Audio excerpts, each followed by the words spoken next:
Yo, big up people. Welcome back to another match reaction on Chic TV for another United game that just went by a couple of minutes ago. Unfortunately, we took the L. Manchester United have just lost to Arsenal 1-0 at Old Trafford. Before I do get into the game, make sure everyone goes and checks out the playback because we did a watch along on there and also on this channel too. So make sure you guys go ahead and like that video and also follow the playback if you guys haven't already. The link is in the description for the watch along, so you guys can check it out there. And then also make sure you guys are running up the likes on this video too, and stay subscribed if you haven't already. We do have some guests today. I have sent out the links to the normal people, so we're waiting for them to join through. But for the first time, I think it is the first time, we have man like YG in the building. Big up YG, man. How you doing, bro? What's going on? Nothing much, man. I'm just vexed after that game. Hey, I hear you, brother. I hear you, man. I hear you. We're gonna get into it for sure. Also, we got Jez in the building. A big up to you, Jez. How you doing today, bro? Big up, bro. Hope everyone is good. A bit waste of 96 minutes right there of my day, but hey, man. It's what it is. Hey, I'm a United fan, and I still feel like I wasted my time too, to be honest. I can't even lie, but it is what it is. But yeah, man, big up to everyone. Whoever's in the chat so far, like I said, run up the likes. Drop your questions in the chat too. Just like how the normal match reactions go, we're going to talk about the game, get everyone's thoughts, going to go through, player ratings and stuff like that. All that type of content, man. So yeah, in terms of the game, we're just going to get straight into it. Nothing shocking, to be honest, from us. I said in the match preview on Flawless's channel, I said on my channel too, I said the only way we really win this game is if we actually try to show some sort of effort. If we play the same way that we try to play against Liverpool, because that I think we got the results in those two specific games just purely based off of effort and us turning up. Today, I don't think, bar Amad Diallo in the first half, I don't think anybody else really turned up today. Attacking was just, our attack was awful. I'm going to get into Garnacho later because I have a lot to say about this guy. But in terms of everybody else, Højlund, just another game of Højlund after his injury, non-existent. He can hold up the ball well, but decision-making is awful yet again. Amad Diallo up front was good. He was actually the only player who's really trying to, take on a man, get into certain positions. He was really trying to make something happen. But unfortunately, he did pick up that injury too, to which he had to get subbed off, and we brought on Anthony. Everybody else in the midfield too, and I'll even bring up Kobbie Mainoo too. Not a good game from him either. I don't think he was really there. Kind of give the ball away a couple of times. Yeah, we saw moments of him beating the press and stuff like that, but just not a normal game from Kobbie Mainoo. And we need to have some conversations about him too. And I know overall we look at the team and the team's been terrible, but he has dropped in form. And I would say it's more of just how the vibes are at the club. Players not. There's been reports of players not listening to instructions. Not really, backing the manager and stuff like that. And I see it. And you could kind of see that today. Like these guys are not playing for this coach, and whatever instructions that this coach was giving today too. I don't think these players even followed it.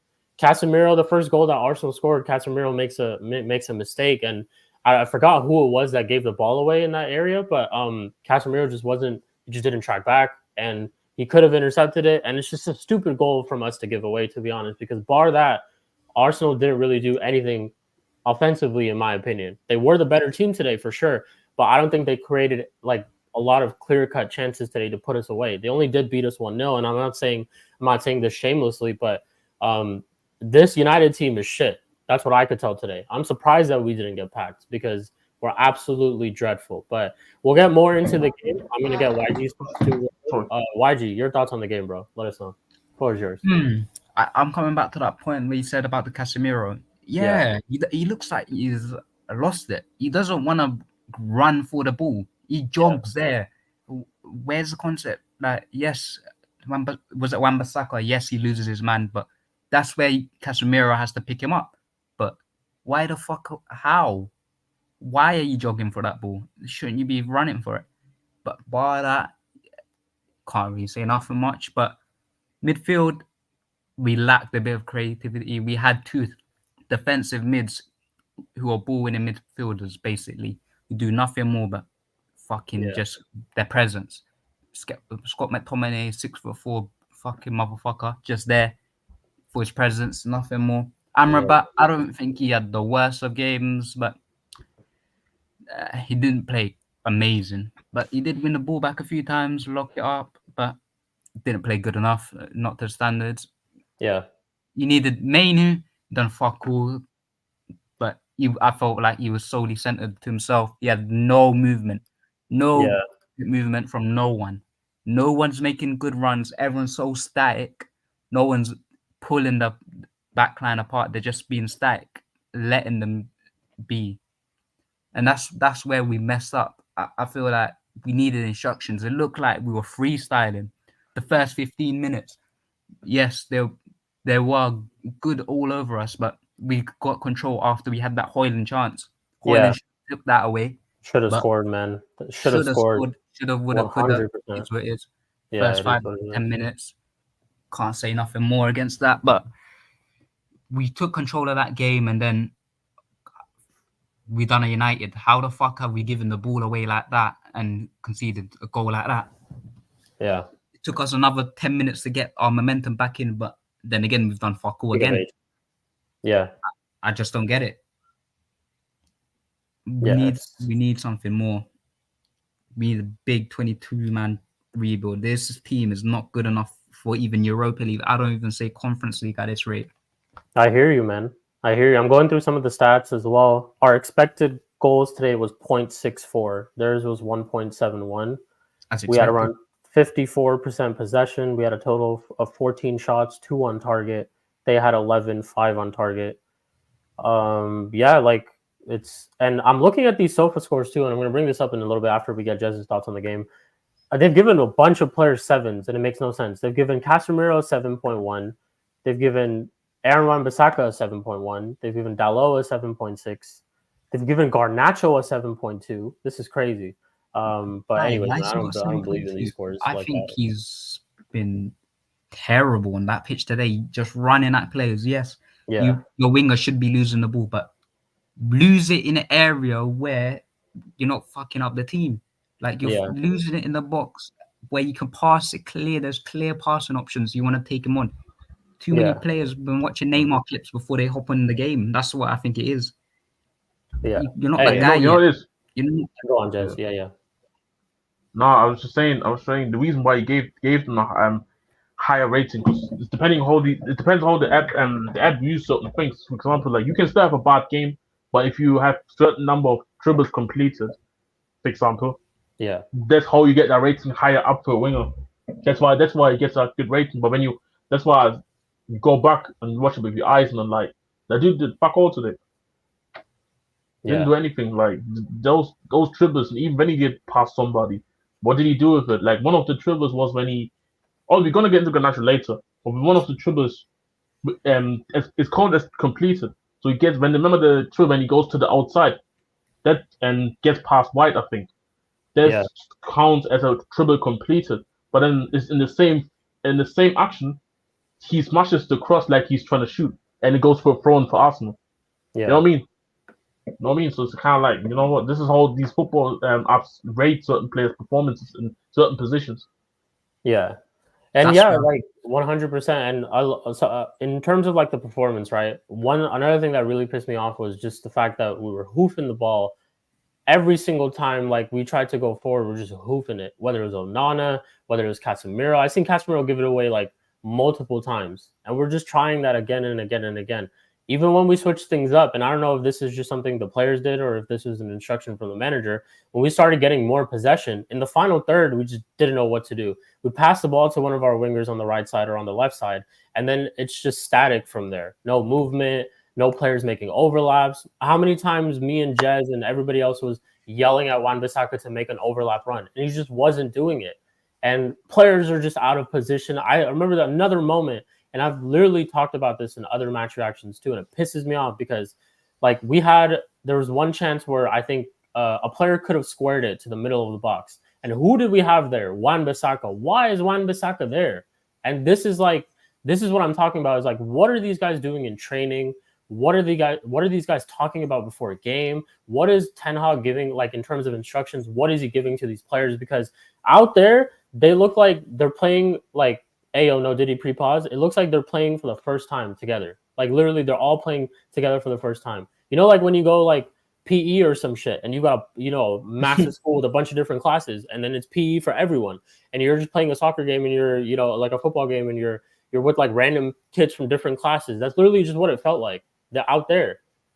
No chemistry at all. Zero chemistry. They're misplacing like simple passes. I've seen some passes where it goes out for a throw because players just misjudged it. And it's shit like that. Like basics. We can't even do the basics right. I feel bad for anyone really who went and saw that game. Like Flawless, shout out to him, man. He went to the game, but that's terrible, bro. I feel bad for him. There's nothing that he could have like cheered on today. I was being so optimistic, and I was like, you know what? We're still in this game. The scoreline says it 1-0. It's only 1-0. We can try to do something. Boy, was I fucking wrong. Like it's insane, man. It's the same shit every single game though. Like non-existent going forward, terrible defensively, injuries on top of injuries. Ten Hag doing his just foolishness, and it is working. Yeah, man, it is what it is. Big up to Joel. He said there was no passion, there was no vision, no aggression. Exactly, man. There was Shout no out composure. Rant man, for real. Rest in peace, like that. Yeah, no passion, nothing, man. Like literally no composure. Like YG said, nothing, man. Just absolutely nothing. But I do want to welcome another person to the stage, and it is his first time on this channel too. He's actually an Arsenal fan, so we're gonna get an Arsenal fan's perspective on this too. And he's come along with Spooby today. Big up to you, Spooby, man. How you doing, Spoobs? Yeah, not too bad. I don't think the result was awful. Sorry, I've got you on the background. I've got a couple of players I want to call out, and can Casemiro please get out of my club? Yeah, we'll get into it. We'll get into it. Yeah, no worries. Just your overall thoughts, but we'll get into it. I do also want to welcome Pad. Big up, Pad, man. How you doing? Fraud. Yeah, we good. We happy. Most Arsenal fans won't be, but you know what? I'm one of the few that will be. Fair enough. Yeah, we'll get your thoughts on the game too, but we'll go to you, Spoobs, because we'll go to Jez. I forgot to go to Jez. Jez, we'll go to you. Your thoughts on the game, bro, before we get Spoobs. Well, I can't lie, man. Like, obviously, I was hoping that United can win the game. Obviously, I need City to win this league, but obviously watching the game, and I'm like, I can't lie. Like, I look at the throughout the whole 90, and I was literally talking to a couple of Arsenal mates that I know, and I told them at halftime, the reason why Arsenal are not really trying to be proactive and looking sharp is because they don't even have to. They had the first goal. They didn't. They could. I don't think even some of them couldn't believe how easy the first goal went in. So they were like, you know what? Let us just defend out here. They're not gonna break us down. Their attack, like the United attack, is awful, and you saw United in the second half maybe seen a bit more of the ball, but it didn't mean anything. These guys knew how to just defend. And we've seen it the season before where Arsenal can defend a lead, and or even mature at times to hold it out. So I think they were just comfortable just all game, even if some say they didn't maybe look as sharp, didn't look as great. But again, like, and I say that because Arsenal didn't have to be great today. They didn't have to be great to win the game, and they knew it themselves as well. They saved energy out there for next week, the last game of the season. They didn't need to be great out there because they knew. And this is where I go into United. United was awful, but like I know some people say United looked good in the first 15.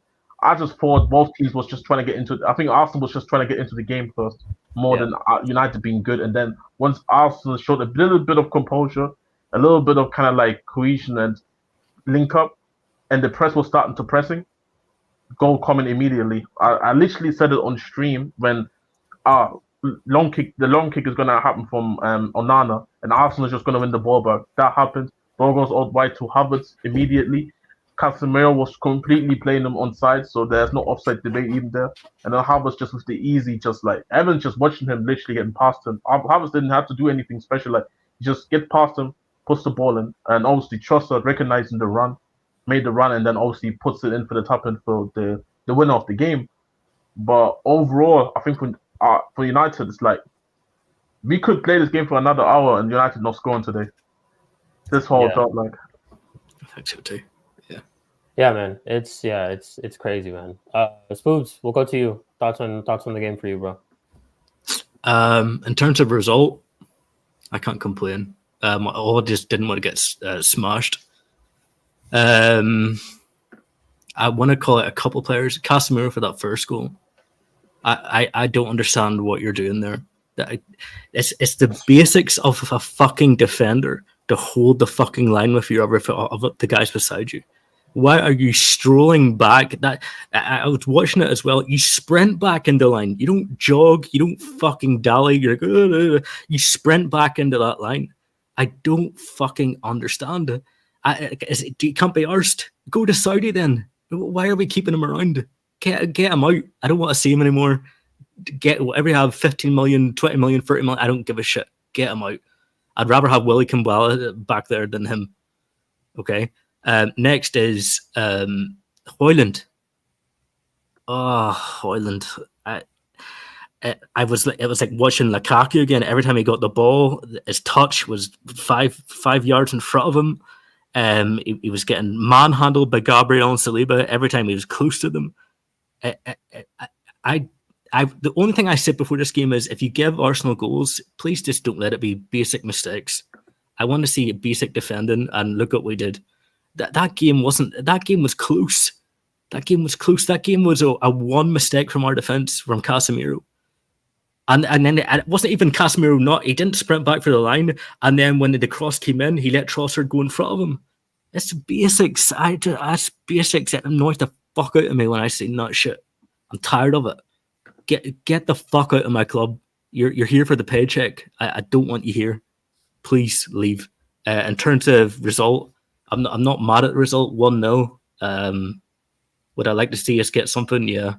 We can get more into different players, and it's hear what everyone else wants to say. But I can't. I'm done with this club. Thank fuck this season is nearly over, and thank fuck.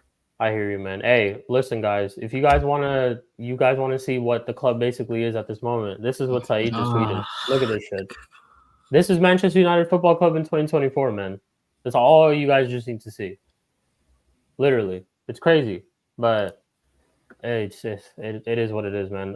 Pad, we'll go to you. Arsenal fan, happy with the win, performance, all of that stuff. Let us know, man.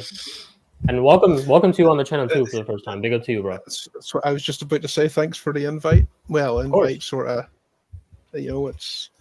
I like to throw out in the chat the past few weeks about how good, it's.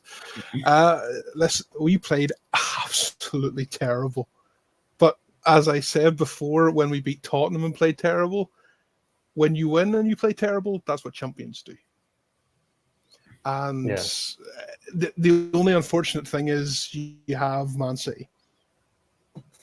But that game was probably up there with one of the worst I think I've watched in a long time. that was abysmal from both sides. You expect it from Man United, but not at the minute with Arsenal. And if it wasn't for Casemiro being an absolute bozo, that game would have finished 0-0. I don't think either team would have scored another goal if you'd have played that for another 90 minutes.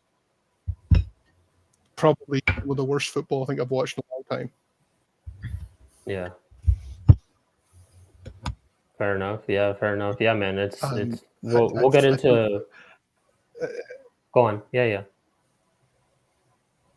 No, I was just going to say I don't really. That game just was literally, it was like watching Sunday League, because both teams just didn't seem like they had a clue what in the watch long we were doing there. Scribby said whenever Man United don't even know what they're doing, so it makes Arsenal don't have a clue what they're doing, so it just makes everything. Yeah, and awful. This is the thing. Like Jess said, two top teams that should be playing unbelievable. Yeah, no, I hear you, and this is the thing. Like Jess said, this perfect too. Like Arsenal just looked mad comfortable the whole game, and I started realizing that a lot later. Because in the first 15 minutes, they did look shaky. I think Partey gave the ball away, which Højlund had a chance, just couldn't finish it. Declan Rice was giving the ball away at certain times. Like Arsenal started off shaky, and I agree with Jez. He said it's maybe just Arsenal trying to get themselves into the game, which is what they exactly did. Because from that moment onwards, they just looked mad comfortable. They didn't really look shaky like that shaky as they were in the first 15. After didn't really give the ball away like that. Even with basically whenever we were trying to go forward, just looked comfortable. Every single time they cut our passes out, Garnacho just doing Garnacho, and we're going to get into that just like right now. But yeah, Arsenal just looked mad comfortable. But YG, I'll go to you. We'll bring up Garnacho because to me, I think personally, even though we're blaming Casemiro for the goal and all that type of stuff, I think Garnacho was the worst player on the pitch today. Worst player. Absolutely. It wasn't, but we can get into it. We'll get into it. Quickly, Schick. Yeah. Just one thing for you. Just you saying that there was one thing the commentator said that actually stuck with me. He said, Arsenal are happy to win, United are happy not to get battered. Mm-hmm. Yeah. That basically summed that game up for me. Yeah, pretty much. Yeah, pretty much. We just didn't get battered. But YG, I'll go to you. Yeah, go on. Go on, Pat. No. That was all I wanted to say just before you went on there, because basically what you were saying was exactly what the commentator said about the two teams playing with each other. That was why it just looked like such a woeful game. As you say, Arsenal happy with possession and United just happy not to get battered. Yeah. I've just seen way too many games, especially in the past couple of weeks, especially when we just got packed by Palace, bro, like 4-0. Where we're just not in games. We don't pull up to win games or try to get a result. Seriously. I'm fully convinced at this moment. Like, I don't know what is being talked about, what they're training, what is going on at the club, seriously, at this moment. But all I hope is Brailsford was there today. Ratcliffe, I don't know if he was there. Maybe he was there today. I hope you all are really looking at this shit and are getting to work, because I can't have another year of Erik ten Hag. Please. I'm sorry, man. I can't do this shit. Seriously. There's nothing left. Well, but shit, there's no one better out there, blah, blah, blah. There are tons of people better. Give him a contract. Tons of people better out there, man. Like tons and tons of people better out there than Erik ten Hag. We have nothing. No style of play, nothing at this club at this moment. It's dead. And like I just shared that clip, it just sums up everything at this club right now, man. It's absolutely crazy. But YG, I'll go to you. Like I said, I thought Garnacho was the worst player on the pitch today. Do you agree, or who do you think would you say had a terrible game in our team today? I agree with the Garnacho, but yeah, I think it's Garnacho. Like, every time he had the ball, I was nervous. I did not expect him to do shit. But you know what? My overall opinion on what the game was like, I'm talking about the season at this rate, but today wasn't. Today, yeah, I'm happy with the 1-0 loss. Well, I'm not happy, but it's better than nothing. I don't expect us to go there, win. I expected us maybe a draw, but what can we do with a team like that when you actually deep it? When I'm deep in it now, fair enough. A 1-0 loss is fair. It is very fair, but it doesn't change anything how we played this season. We gave us somewhat of it all, but we just didn't move at all. If we gave more effort, I would say it was a decent performance, but is what it is, bro. I give up with the club. Just Nah, let I us hear see. you. I hear you. Look at this shit, man. Let me share another thing. Shout out to Sunshine because she's tweeted this. But look at this shit. She said, "I'm still not over this. All this attitude and came on and did nothing." Look at this guy, bro. Look at his face. He really thinks he's like trying to cook or some shit. Gonna come on and Oh, change the oh. He world. really thinks he's the No, bro. I tell you, bro. I saw the other day. He got a tattoo on his back of himself celebrating. That's insane. The guy has main character syndrome. That he was ready for the IG pick, man. It is what it is, man. He doesn't deserve fuck all, bro. This is He's not done bro. anything for my liking. 120 million, however much it was. What the fuck? He's worth 5 million max at this rate. He's done fuck all. I'd rather Garnacho. I think Garnacho is better than him at this rate. This is just what our team is. All this bullshit. Like, are you actors or are you professional footballers? Like, we don't care what you're doing and all this, facial expressions, those dumb shit. We all care about what you do on the pitch. Like, did he think in his mind that I would look at Anthony and he looks this way and I'm like, oh shit, Anthony's really up for this game. Like, he's really gonna do something. He's gonna make a difference. Like, dude, does he think we were all thinking this shit? Like, bro thinks he's gonna cook, bro, and that's a delusion that I just can't get over. This is insane, bro. Look at this. This is crazy. The new Jason Strahan film or something. For fuck's sake, get this shit away. Joel said Randy Orton from the eyes. Yes, that's how Randy Orton going for the RKO. Exactly, bro. That's how, bro. That's. Hey, listen. You know what? We'll pull this back up again. This is literally how you look when you're trying to give someone an RKO. When he's like on the floor, and you know when Randy Orton, if you guys watch WWE, yeah, when Randy Orton does that little DDT off the ropes, he's primed and ready. He hears those voices in his head. This is what Randy Orton, the face that he makes when he's trying to RKO someone. This is what Brock Lesnar when he's trying to F5 someone. It would be out of nowhere. This guy looks like he's in the octagon getting ready for a UFC fight, bro. Look at this shit. Like, what is going on, bro? It's crazy. Yeah, he tried to make the I'm locked in moment and then comes in and score, but it didn't work out. It didn't work out. Like he's seeing something in his head. Like, Jazz, I just found you another meme, bro. That's another meme for you to use now. Like, that's crazy, bro. That's absolutely insane. Like, look at this guy, bro. Yeah, that's CP's background in the next Mud Brothers. Oh my god! Don't even talk to me about Mud Brothers. We won't get cooked tomorrow, bro. Like, he can't even take heat in Mud Brothers for a 1-0 defeat to Arsenal. You can't. He knows. But yeah. Anyways, Spoobs, let me go to you. So we disagreed on. Was Garnacho the worst? No, it wasn't the worst player. Who would you say was the worst player? Hoyland's worst player. Hoyland didn't do anything that game. Didn't do anything. No. He had an early chance, and I think he slipped in his arse. He got free. He slipped in his arse. Yeah. He didn't do anything that game. He has to score there. That's hit the ball. Like, I'm not even scoring. What a fucking corner! Kick the ball. You can't do that. I would agree if you were Garnacho. He's a road runner. I said that in the watch along with Paddy. He's like, when he gets the ball, he loses all sense of what he's doing, and all he has in his head is sprint, and do that. You know, the roadrunner, like meet, like in the Tasmanian Devil thing. He just runs like fucking full force every time, and then at final third, he doesn't know what to do. He hits a shot, it's always off target. There's one he got into space for. He beat a couple of men and got into space for it, and then just skied it completely, just off target. He did ended up fucking so I'm not going to sit here and say, oh, like Garnacho played well. I don't think he had a good game. I don't think he was a worse player. I think that's either Casemiro or Hoyland, because I'm going to get... Yeah, I see Kaneki said that at least Casemiro's here for something. What is he here for, Kaneki? Kaneki, what? What is he here for? It is basics. You're on 200,000 a week or whatever Casemiro is on. It's probably more than that. You can't do basics and get back into a line. You have to jog back into it. You sprint back into that line. At least do the fucking defending basics of football. That's it. Anyway, go ahead.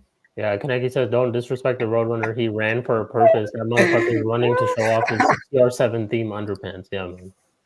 Literally, Casemiro's here for money. Yeah, fair enough, man. So In terms of okay, so I'll get into it because I think Garnacho was our worst player. The reason why I'll say that is because this guy had ample of chances today to try to do something, but he kept trying to do the same thing again and again and again, and that's what frustrated me the most. How many times can we say that he really got past Ben White or got the better of Ben White today? Twice. Quite a lot. Twice, okay, twice. But did he create anything after that? Like the crosses, the shots, especially towards the end of the game. The end of the game was the thing that pissed me off the most because end of the game is where you throw the kitchen sink, right? You're crossing the balls into the box. You're trying to get everybody up there to try to get a goal, this and that. We gave the ball to this guy, and this guy's like trying to beat players. He gives it straight to Ryan, like in his hands, and just dumbass crosses and stupid ass decision making. The same shit again and again and again, man. And I've said this time and time again. Surely, when you have performances like this in a game, right? This is what I would do. If I was Garnacho, right? I'm looking at myself after this game, and I'm like, I'm watching film because players probably watch film after the game, right? To see how you played in certain situations, in certain moments, against certain players. You watch all that shit back, right? I'm probably going and watching the film of how I played today. No worries, YG. Yeah, I'll let you in. I'm probably going and watching how I played today. And I'm like, you know what? In these certain situations, maybe I should have, tried to look for a pass, wait for an overlap run, do this, do that, try something different. And I'm looking at this film and I'm going to try to go into training and try to implement that shit. Why is it that I see the same mistakes, the same shit from Garnacho every single game? That's just what I don't get. And I've said this game after game, year after year, all season. This guy Garnacho is not good for this club at this moment. He's merely a squad player. We've seen moments of him last year because he was coming off of the bench, and I think that's the best at what he's a rotation player. Yeah, rotation player. Big up Tony Clark on TV. Laugh all you want, man. You're not going to win the league. That's hey, Tony, where's that 3-1 smashing at, Tony? Yeah, where's that 3-1 smashing? Get, man? Hey, we have no explanations, man. I told you this. This is the best time for you guys to beat us. And, hey, 1-0. He struggled. Pat on the panel here saying that he's not even happy with this Arsenal performance, but it is what it is. I get it. You guys are happy. Finally won at Old Trafford, beat that curse. Congratulations to you, Tony. But you still not going to win the league. That's all I'll say. But anyways, going back to that, it's just with Garnacho, like I said, man, I'm sick and tired of seeing the same mistakes. Surely you learn from something. Surely. But this guy just never learns. But yeah, I think, and I'm not going to say I think in my opinion, he was the worst player on the pitch, but Casemiro and Højlund, they're not someone who I'm gonna go down and say they were decent, this and that. Salty. I'm not salty. I'm just telling you facts. Like Man City win this league. If you don't believe me, you don't believe me. Like, you think their Spurs are gonna do something against Man City? They already had their parade, Tony. They had their parade the other day. Already had their parade. They had the family on the pitch. See, the club knew that we probably gonna get our asses smacked. And see, we're gonna play the best team out there, but the club knew we're gonna get our ass kicked anyway. So it's so crazy. But did you get to me? Because I was muted for a while actually. I wasn't on the mic. Oh no. I was just You're good. Yeah, because I have to say something about this Garnacho kid real quick. Go on. Floor's yours. Yeah, go on. Actually, the worst player. I think there's a couple actually candidates. I don't think it's just hands down one player into Garnacho. Yeah. So this is the one saving grace I give him because I think McTominay was awful. Yeah. He was bad. Højlund was bad. I agree with Scooby. I think Casemiro. I don't think overall this game was terrible. No, I think he stepped it up in the second half. But for that one goal though, he did that extremely terrible. Yeah. He done two mistakes. Yeah. And you see the thing with Garnacho, and you see the issue with Garnacho is why I was very vocal about him today is because I even looked it up. Out of all the attackers today, he had the most touches, and that's by 15 touches more. Between Ahmad, Scott, and Højlund, there's at least a 15. All three of them were kind of the same numbers of touches, and Garnacho had 15 touches more. So clearly the ball came out the most to him. So clearly you were the one that people, the team was looking at and said, "Yo, you need to make something happen." And the reason why he's getting so much criticism, I think it's rightfully so, is because when he was getting into situations, it's you're getting the ball, but nothing is happening, and even off the ball at times, players. And I was literally throughout the whole game, I'm looking. Where's the movement? This is maybe about maybe you can blame the manager that the attack is so non-cohesion. But the fact matters is that his decision making was terrible. Like today, Awful. whenever it was with the ball, without the ball, I don't know what he did in that one shot when he completely fluffed it out wide. I think this was the only time I thought the Arsenal defense was sleeping in the second half when he was able to cut in because I think the miscommunication between I think Saliba and White was awful. So he was able to cut it, and then he tries to curl it, Fucking skied it. and it goes all the way to the fan. Somebody's fan. Hopefully, he didn't hit a kid or something. I hope not, man. But that was a bad shot. But I think I can see. I only can say that I think there's a couple of candidates of who was the worst player. I think all of them for sure. But I think the reason why Garnacho is getting so much criticism, I think it's more so the fact that the ball came the most to him. So you have to make something happen. And any time it just looked poor. It was poor. And it's just in these type of games, you don't want to go and make these things happen. It's a high profile game. You can't escape criticism in these type of games. Like if this was versus Burnley today, people are not going to talk about it because it's against Burnley. It's against Arsenal, and you know what's on the line as well for Arsenal. Exactly, yeah, man. Hey, and just quickly want to say, big up to Tony as well, man. Make sure you guys subscribe to Tony's channel too. Yeah, big up Tony. Tony Cloud Gunner TV, man. He's been on the channel a couple of times too. Big up to him every single time. Make sure you guys subscribe. But yeah, man, like, what else are we gonna say about this game, man? Seriously, like, it's another United performance where I'm just kind of like, end this season, man. End this season. I'm done. Wrap this shit up. Seriously. And I even forget that we have a fucking FA Cup final to play against Man City. Holy shit. We play like this against Man City, it's over. This was a 1-0. They're going to pack us at least like 3 or 4-0. Easy. Embarrassing yet again, man. But hey, sack everyone. Get rid of everyone, man. I'm done with this. I'm so sick and tired of just seeing this shit. Excuse me. I'm just, Can I just say one thing about Garnacho? Go on, Pat. Yeah. So I'm not just saying this because he's my friend, but I don't understand the hate Garnacho gets. I actually didn't think he had that bad a game. Yes, he skied and scuffed quite a lot of chances, but to me, he was the only person, apart from Diallo before he went off of that injury, who was actually making forward runs and looked like he was trying to progress the ball. And the only thing, the problem is his finishing's woeful, and his feet move faster than his head. But I actually don't think he's as bad as everybody makes him out to be. Genuinely. He's only 19 years old. If he gets a proper manager behind him that knows how to get his brain up with his feet, and he can run past people, like he had a terrible second half, but took Ben White. He ran rings around him quite a few times that second half, and he had a woeful second half.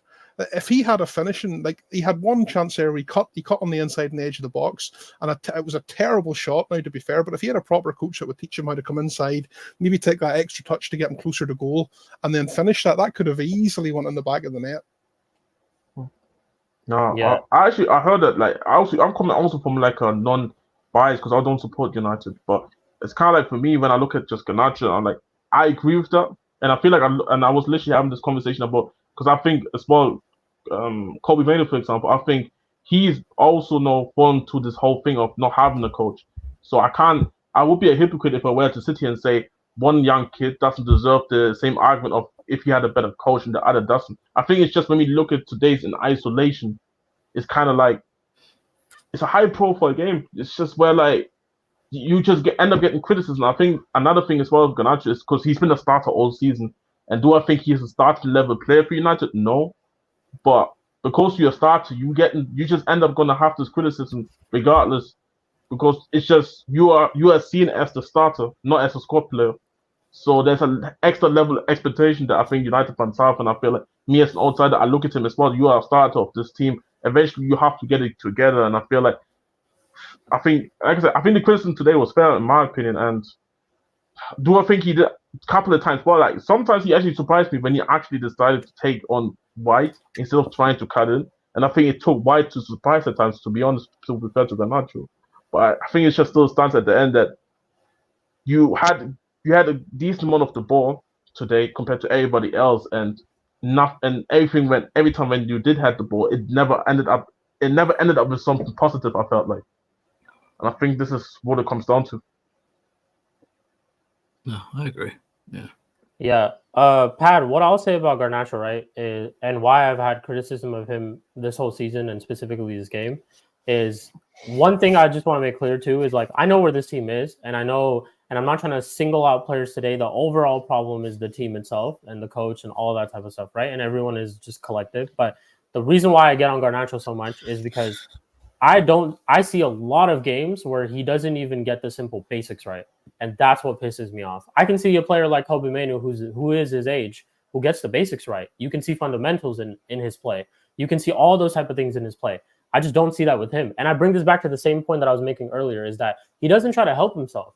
He doesn't try to improve or learn from those mistakes. And that's why we constantly see the same Garnacho every single week. And I could attest that to the manager too, because maybe the manager is asking Garnacho to play the certain way day in, day out. But still, you have to add more to your game because it's basics we're talking about. Not being able to cross the ball, decision making, not knowing whether to cut in or whether to play the pass, waiting for overlap runs. All this type of stuff is basics, man. Come on. I think all of us could do this on the pitch or do it better at least than him. Maybe we might not be as athletic enough as him, but we could do these basics right, the basic idea of the game, when to pass the ball, who to pass the ball to progress it forward, to track back, to all those things. These are basics. We all know these things, simple things. But you're just sorry to cut you off, but you're saying that about basics. But then you have to remember that Casemiro, who is a multi-time Champions League winner, La Liga winner, part of one of the best trio probably in La Liga with him, Modric, and Toni Kroos. Forgot the basics of you have to stay with your defensive line and let Kai Havertz go onside to score our goal. Yeah, he did. That's why I'm saying, the man's 19 years old. He doesn't have a 10 bag. Pat, but I'll say this. In argument to that, that's one game that I've brought up basics for Casemiro. And a one-off game is cool. That's fine. First of all, he's also playing as a center basics for Højlund as a number 9. Yeah, basics for Højlund as a number 9 too. I don't see the same them for Højlund. That's all I'm saying. This is my point I'm trying to make. And Diallo didn't do some of the basics today. Yeah. If you want me to talk about Diallo, I think Diallo had a good game, but some basics he was certain today. Diallo was our best player today. I think he was very good today, but there was some basics that he missed out on today. Some basics. But you see where I go. This is where I go and say, we just had the conversation about Garnacho just now. If you wanna move on some of these other guys today, we can move on to these guys. I talked about I think Højlund. Yeah. No, of course, because you were asking about the energy. Same energy. And I agree. That's right. I was just more because we were currently just on him as the player. But don't get twisted.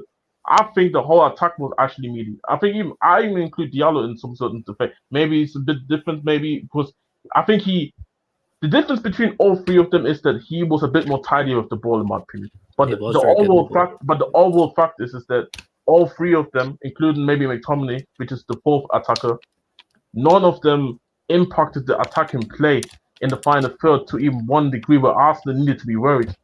Maybe one looked more busier than the other. Maybe one looked a bit more tidier than the other. But the overall fact still remains that all three of them or four of them did not impact the game whatsoever. Yeah. I don't remember one time when I felt like one clear-cut chance was created. I can't remember. Here's my fellow Garnacho stan, Kaneki. Let's look at it. Listen to me. Big up Kaneki. Listen to what you need to understand about this game. Because I'm seething, but I'm seething at Arsenal, not at Manchester United. This should show you how cancerous what we are on a pitch. I sat there and I watched and I literally had to watch Arsenal play like Manchester United for 37 minutes. True. Dragging them down. I sat there on that pitch. I sat here and watched that game, and I had to watch Arsenal play like Manchester United for half an hour. Declan Rice not being able to make a pass. Thomas Partey doing foolishness. Saliba watching Arsenal play like Manchester United for 30 minutes to show you how cancerous we are as a pitch. Arsenal didn't have to go up a level against Manchester United. They had to go down a level. They have to come down to the pits of hell to be able to play us on that pitch. And the sad thing is, if Ellen DeGeneres actually knew how to shoot, they would have left this game with a point, with a draw. If Ellen DeGeneres knew how to shoot, the Arsenal would have left this game with a draw.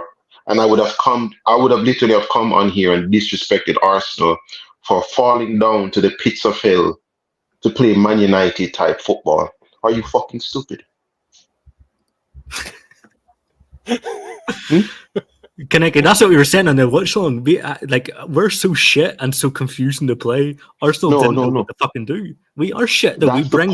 That's the point. Yeah. What did your Arsenal players do?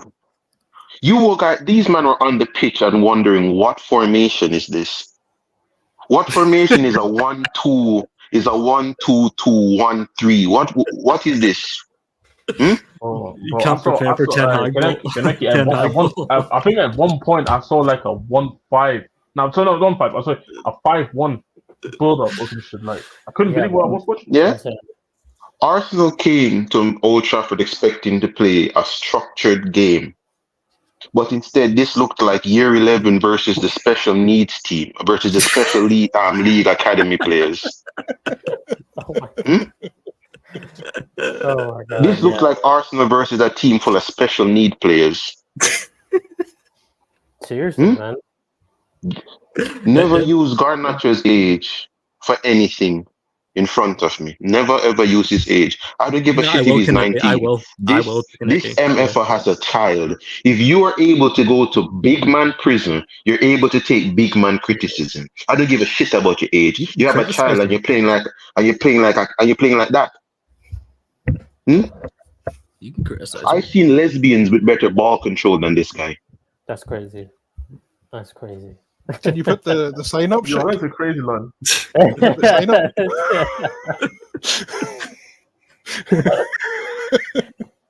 Yeah, that's crazy, man. Yeah? Hey, he's 19. He's 19. He's 19. He's still got time to progress. 19-year-old Listen, I'm an 19-year-old Anthony Martial was getting man of the match against PSG for Monaco.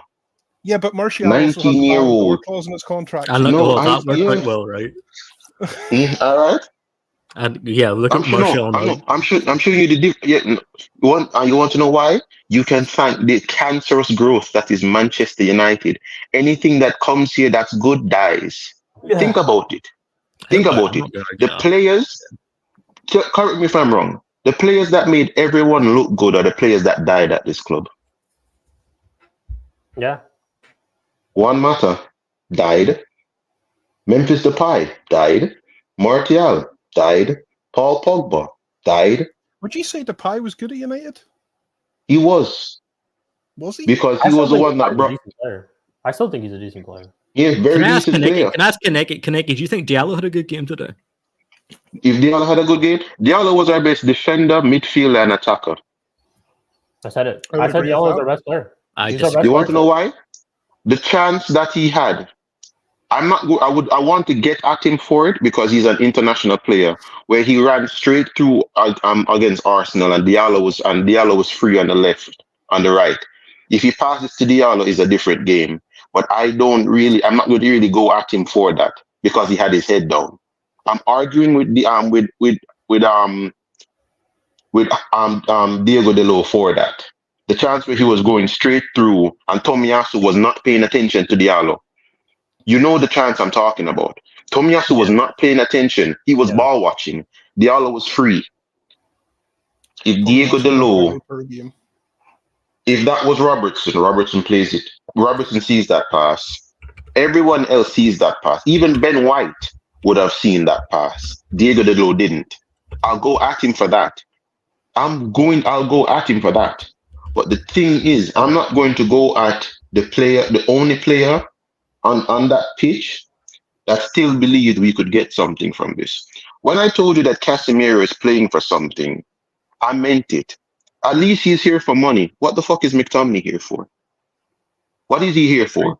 To get captain one game out of 500. What is Garnacho here for? What is Hoyland up there twerking for? Huh? I agree. Please, why is Wan-Bissaka here for? What is he here for? What are these players here for, man?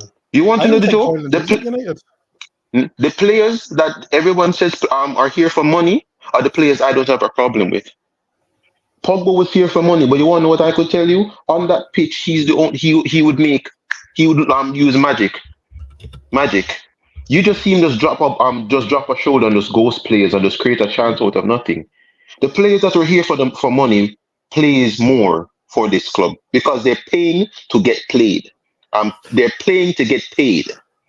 Question. So you say that, what about Rashford? What is he here for? Was he not like the highest paid player, one of the highest paid players, and he doesn't seem to turn up any game at all? Let me put it to you like this: Rashford has played over 100 more games than Anthony Martial. Anthony Martial has a better goal scoring rate than Marcus Rashford. Rashford has played over 100. Yes, he does. Marcus Rashford has played over 100 games more than Anthony Martial, and Anthony Martial averaged more goals than Marcus Rashford. Yeah, Rashford has played a lot of games for us, man. Like, he's been in the team since, what, 15, 16? And since, like, 16, 17, or 17, 18, he's been starting damn near almost every single game. Yeah. Rashford, listen to me. You want to know the difference? Let me tell you why. Marcus Rashford is a successful industry plant. That's what he is. Look at everybody knew when Pogba left the academy, he would have been great. He would have been great. When Mason Greenwood was coming to our academy, all of us knew he was going to be great. No one knew anything about Marcus Rashford and Scott McTominay. No one knew anything about. But it was just the fact of Rashford's on that amount of money. I was just wondering what. Yeah, but listen to the point. Marcus Rashford, McTominay made it because he's the affair child of Ferguson. All right, he's Ferguson's affair child. That's one. Marcus Rashford was just for, what's the term Americans love to use? He was diversity. Yeah. What is this? This is Manchester United's 9th defeat of the season at Old Trafford in all competitions. They have never lost more at home in a single campaign in their history. Also 9 in 1920, 21, 30, 31, 30, 30, 33, 34, 62, 63, and 73, 74. Yeah, but he deserves 4 years. He deserves 4 years. So, but you want to know the thing is, what's up? No, I was going to say, do you sack him now though, or do you just give him the last game and then get rid of him? I would have sacked him from October. I understand that now, but what I'm saying is, do you sack him now, or do you just give him the last game and then say, right, away you go? Really? Okay. Let me explain to what sacking him now means. You sack him now, that's like somebody did a poor job. The building is on fire, so I fired them. I'm hiring you to go into that burning building and fix this. Would you take that job? No. Okay. No, thank you. No, let him stay there. Let him burn. It's what I said this is what I said with Ole Gunnar Solskjaer. Sheik here as proof. Let this dumbass drown and let his players drown with him. Do not sack him. This is going to be a death by 1,000 cuts. And I'm here for it. It's suffering. Spoolby doesn't deserve this. Sheik doesn't deserve this. No, I don't deserve 100% does deserve this. No, I don't deserve it. No, that's all right. No Man United fan that actually knows, that actually have high standards don't deserve this. But you know what? Marcel deserves this. People like Marcel deserve this. Yeah? That Nottingham Forest fan. All these guys, you deserve this. You sit here, you watch your team die, and you love it. You watch the thing you love get dicked down every single week, and you love it. I don't want to hear you complain. Yeah? All of these guys are nothing but a bunch of cocks. They love watching the thing they love get shagged. Let it continue. Yep. Let it continue. Correct. Let it continue. You want to know why? When Arsenal fans were saying it, like, yo, you know what? All of you that wanted Wenger to stay, all of you that are okay with mediocrity, when the club doesn't make it, do not complain. You sat here and you accept this. Now the Arsenal fans now, like Lee Gunn and these guys that want their club to make it now, can talk and say, we are so close to making it, but we need to get better. Yeah, they need to get better.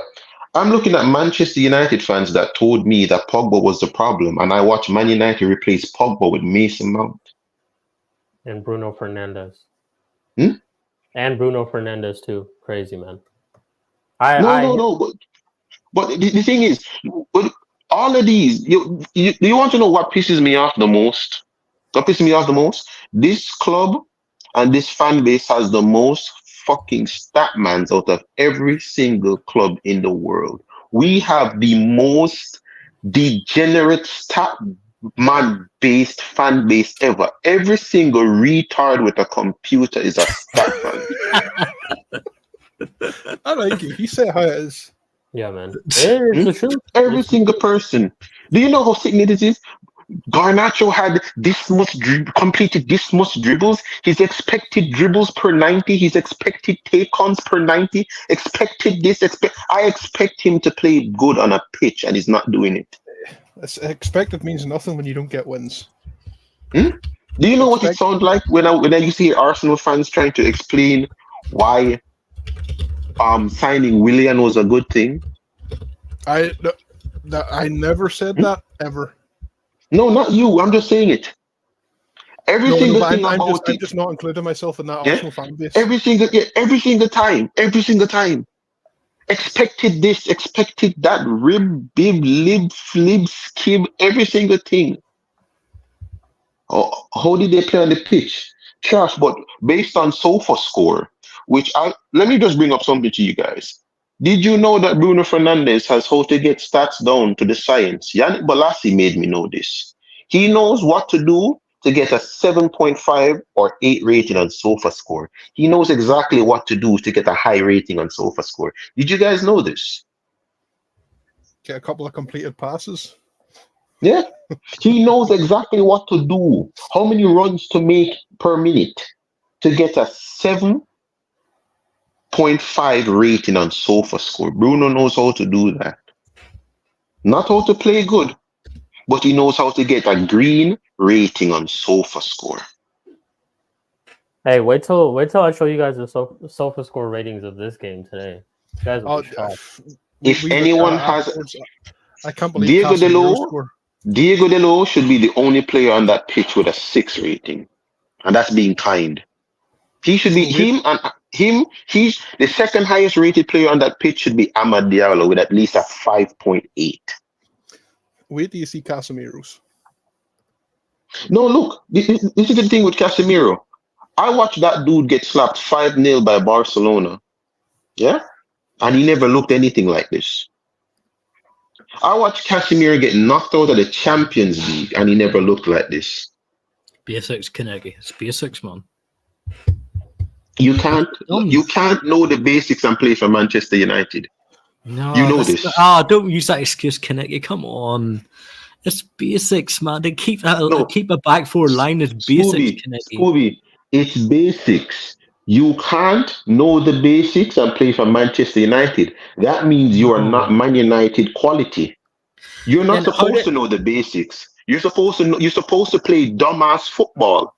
Passion and desire is not in basic football, Scooby. Can I ask you how then Johnny Evans plays the basics game in, game out? You want to know why? Because Johnny Evans was here when we were actually good. Okay, so a player can play for United and do the basics game in, game out. So then why can't Casemiro do it? You want to know why? Because what does doing the basics do?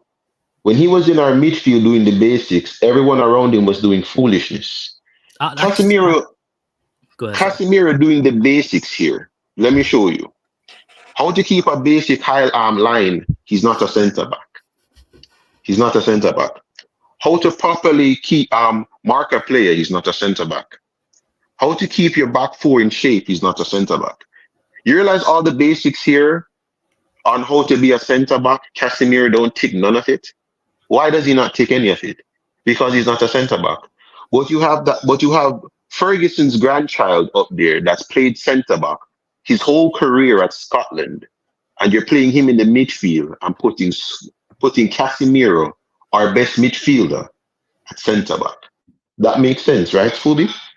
Does that sound like basic knowledge to you? So your argument is Casemiro never plays centre back, so he can't. You think Casemiro get a guy that's won how many fucking Champions Leagues doesn't know how to hold a back four line, Kaneki? You want to know why? Casemiro has played in a team that had Carvajal, Sergio Ramos, Pepe, and Marcelo. Do you think he needed to drop into that defense? These are professional players. A CDM knows the basics of a centre back position. They know how to hold lines. Yes, really? Of course they do. Not all CDM knows. No. A CDM on the caliber, on the caliber of Casemiro. Yes, yeah, of course he does. No. Do you want to know the difference? Back four. No. But listen to the difference. Child. No, but listen to the difference. Players. It's but listen to things taught to you when you're starting to play football. It's the basics, but listen to the thing. Playing as a defender playing as a centre back for Real Madrid and playing as a centre back at Manchester United is two different things. I understand that, Kaneki, but I'm not asking for amazing 10 out of 10 performances. I'm asking for the basics of keeping a line, Kaneki. You're asking for too much. Spoolby, you're asking for the basics. The basics is keeping for too much. And just look where you're asking. That's too much. Spoolby, look at me. It's not too much. I'm not even trolling. You can look at my face. I'm not even trolling. I know you're not trolling. I know you're not trolling. There's no laughing here. There's no nothing. No, I know you're asking for too much. You're asking for too much. That's where we disagree. I think I'm asking too much. No. I don't think I'm asking. You're asking too much from a player that doesn't care anymore. That's a player that does not want to be here anymore. I agree with that. Yeah, that's a player that doesn't want to be here anymore. That's a player that's literally showing you, I'm on this pitch so I don't get fined. So I don't get fined, yeah. Exactly. What Flores always says, I'm here because I don't want to get fined. That's what Casemiro is doing. What's up? Right. So Casemiro was one of the best DMs, right? So I'm going to throw you just a quick question here. So Busquets, people would say, would be another one of the best DMs from them two La Liga things. Do you think if Busquets was thrown in at centre back, he would fail to keep a line with the back four?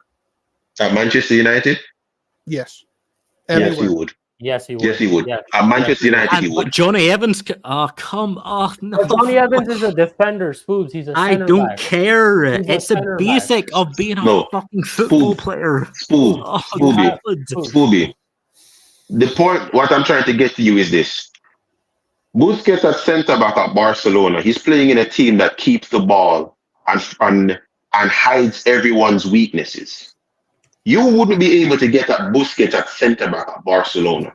You wouldn't be able to do it. At Real Madrid, you'd have to pass Modric, you'd have to pass Toni Kroos, you'd have to pass Valverde and Rudiger before you'd have gotten to Casemiro at centre back. What I'm saying is this, and I'm never going to say it, and I'm going to continue to repeat it. Casemiro has thrown in the towel. He does not care. Look at that guy and tell me that he cares. He doesn't. Look at the fact that I never even saw him run to play Havertz on offside showed me enough. It showed me enough. I agree with the point that you're saying that Casemiro was thrown in the tile. The point is just that you're saying is that I should be able to just expect the basics from a world-class player. That's all. That's what you're trying to get at. That he needs to be able to do the basics. That has played centre backs before today. He hasn't. He's played centre back before. He has. He's played centre back before. Yes. He's played centre back before. And what is the basics of playing a centre back? What's the basics of playing a centre back position? It's holding the line. That's the first thing you're taught. The first thing you're taught. The same thing, and I'm going to bring up the same thing. Him playing at centre back before was when he cared. Think about it. He never played like Casemiro has played for centre backs before for us in the first season. He never played like this. Early on this season, at playing at centre back, he didn't play like this. Casemiro right now could not give a single fuck. He doesn't care. Yeah. Man United beat the care out of that guy. You realize what I'm telling you, Spoobie? I'm not saying Casemiro doesn't know how to play centre back. I've never said that. I'm saying Casemiro could not be asked Doesn't to give a play shit. centre back. Yeah. He doesn't care. He doesn't care. Tell me what I'm sitting here and I'm watching Casemiro that would bleed and break both his legs on a pitch. And I'm watching and I'm here telling you that Man United beat the passion out of this guy. How? See, Do you think now Casemiro would you're play like this? I Do agree you with think your point, Casemiro man. would play like this at Chelsea? Do you think Casemiro would have played like this at Chelsea? Yes. Judging by Thiago Silva, the way he's played at Chelsea recently, I think Chelsea have beat the passion out of him a bit, but maybe not as bad. Maybe not as bad. Not as bad. Not as bad. That's the point what I'm trying to get at. I'm watching this club beat the care out of so much players. Beating the care, like the love for the sport. Everyone that's played for us have always come out and said they hate football. Everyone that's played for us has said it. Pogba wanted to give up. Pogba wanted to retire because of Manchester United. Rafael Varane was planning on retiring. Look at Casemiro. Everyone that's played for us hate football. They're done. I always end up hating football. I want. Do you think Rashford would help in this game? What would Rashford have done? What would Rashford have done? Rashford always does seem to show up against us, though, at Old Trafford. There just seems to be something about the United Arsenal game that Rashford seems to think he wants to play. Okay, so let me bring up something to you now. Let's say that Rashford does score and make the game 1-1. Do you think Arsenal wouldn't have scored? Genuinely, no. I don't think, as I said before, just when you were in the chat there, I don't think if it went another 90 minutes, I don't think either team would have scored. And the reason why, as I said before, was you did the cardinal sin of going down to Man United's level to try and play against us. You came down to the pits of hell to play Man United football against Man United. Did you see how bad your players looked trying to play like us? The pits of hell is a compliment to how friggin' that game was. That was one of the worst games I've watched in a long time. And that was against us. Now think what we have gone through this season. Because if I have to rate that game, that's not even in top 20 worst games we've played this season. Oh no, but I've enjoyed every other game because, it wasn't against us. So that's different. No, and that's what I'm trying to say. You played against us, and this was up there as your top 5 worst games this season. Based on how we've played, this isn't even top 20 of our worst performance. Oh yeah, this is not bad. Big up Eli. There's the fraud, Eli. Finally, you can put a face Eli Arteta out. He gets a win and he still wants the manager gone. What more does the man have to do? Win the league. That's basically what Eli is saying. Yeah, Eli wants to win the league. Yeah, simple as that. I think all of us want to win the league, man. Literally. Fam, I sat here today. By the assist, what did that Munich Mitrovic do?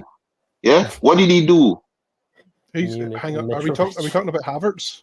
Havertz. Yeah, the Munich Mitrovic. Well, see, you can't say anything to me because I don't rate Havertz anyway. So I'm with you on that. I never wanted Havertz. Yeah. So I'm watching Diego Delo. Diego Delo, who, and as I said, Spooby, he was our best player today. I'm not saying he had a good game. He was just our best player. Best player. Yeah, he was our best player.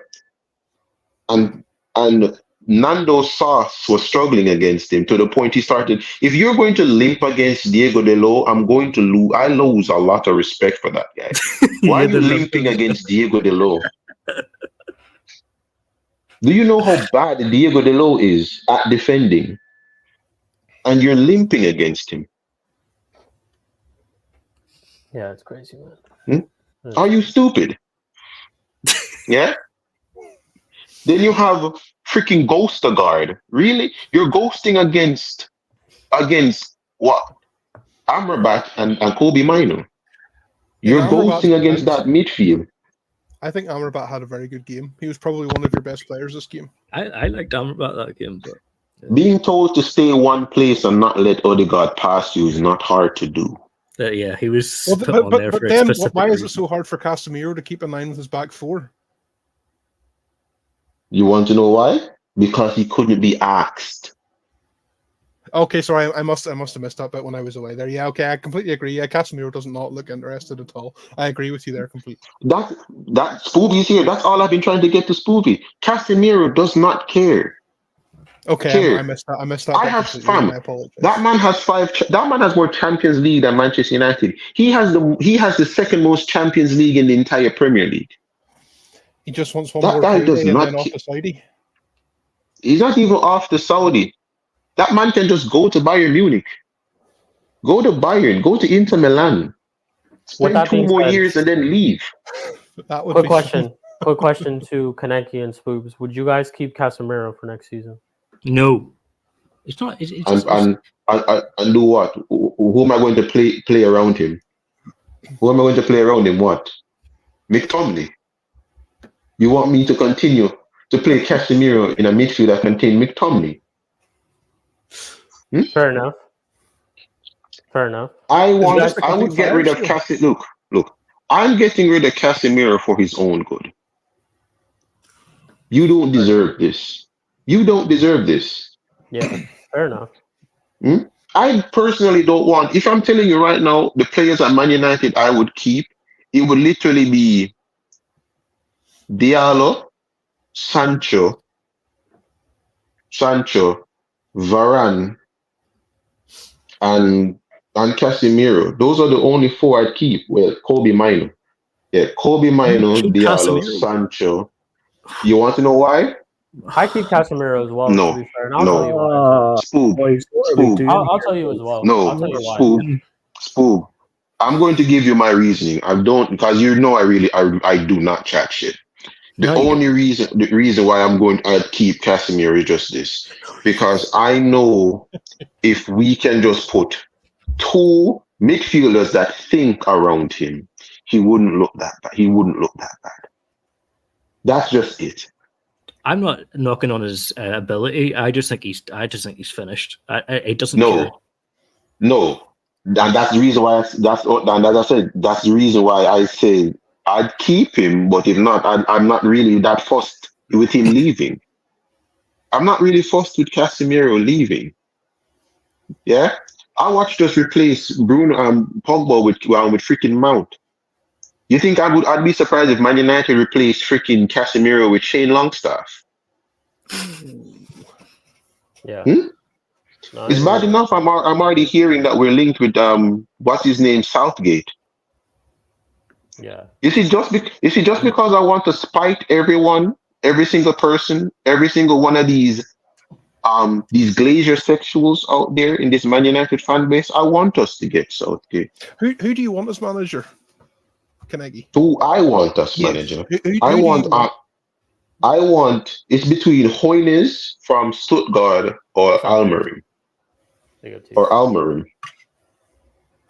Fair enough. I can rattle managers off to you easy because I watch football. I'd want Hoynes because he plays a possession-based football. A structured based football. That's what he plays. Everyone can say Bundesliga. Klopp came from the Bundesliga, and the only reason why he's not as good as everyone thinks he is because he had to go up against Pep. Do you think if Pep wasn't in the league, how many league titles do you think Liverpool would have won if Pep wasn't here? See, this is my argument with Arteta, but no Arsenal fans seem to understand that. Yeah? How many league titles? Let's be honest, everyone here. How much league title do you think Klopp would have won if Pep wasn't here? That Liverpool side would have become that Liverpool side would have been a dynasty if Pep wasn't here. Because no one would have been able to stop them. Man United wouldn't even be as bad as we are right now because during Pep's reign, we should have won 2 league titles. We finished second twice. Shit, you guys would have been doing a double right now if Pep wasn't here.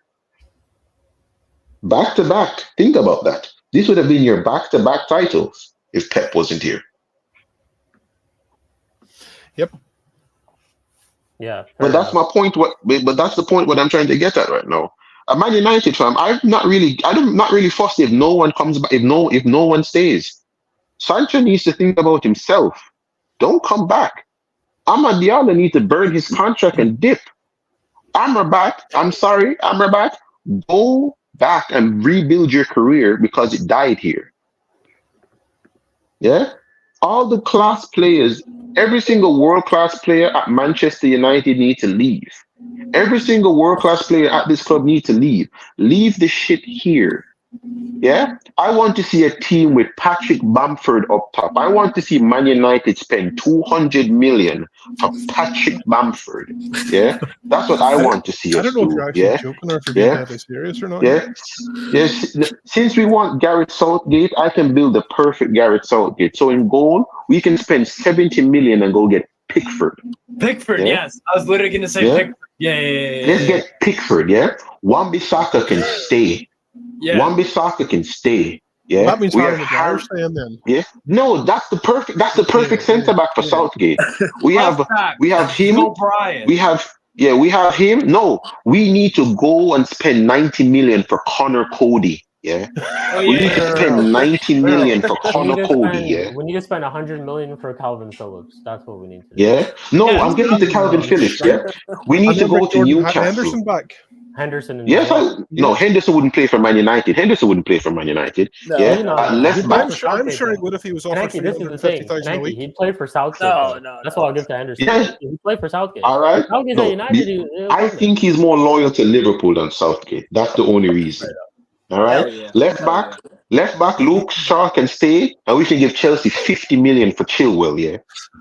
Yeah. Now let's go on to that midfield. Scott McTominay stays. Yeah, we spend $88 million, yeah, on Calvin Phillips. Then we spend another 80 million on Conor Gallagher. Yeah. Oh, what a signing! Unbelievable signing.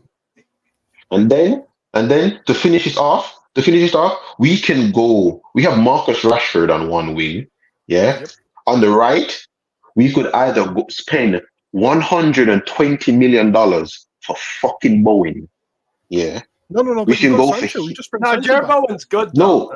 No. Sancho can leave. Either him or Dwight McNeil.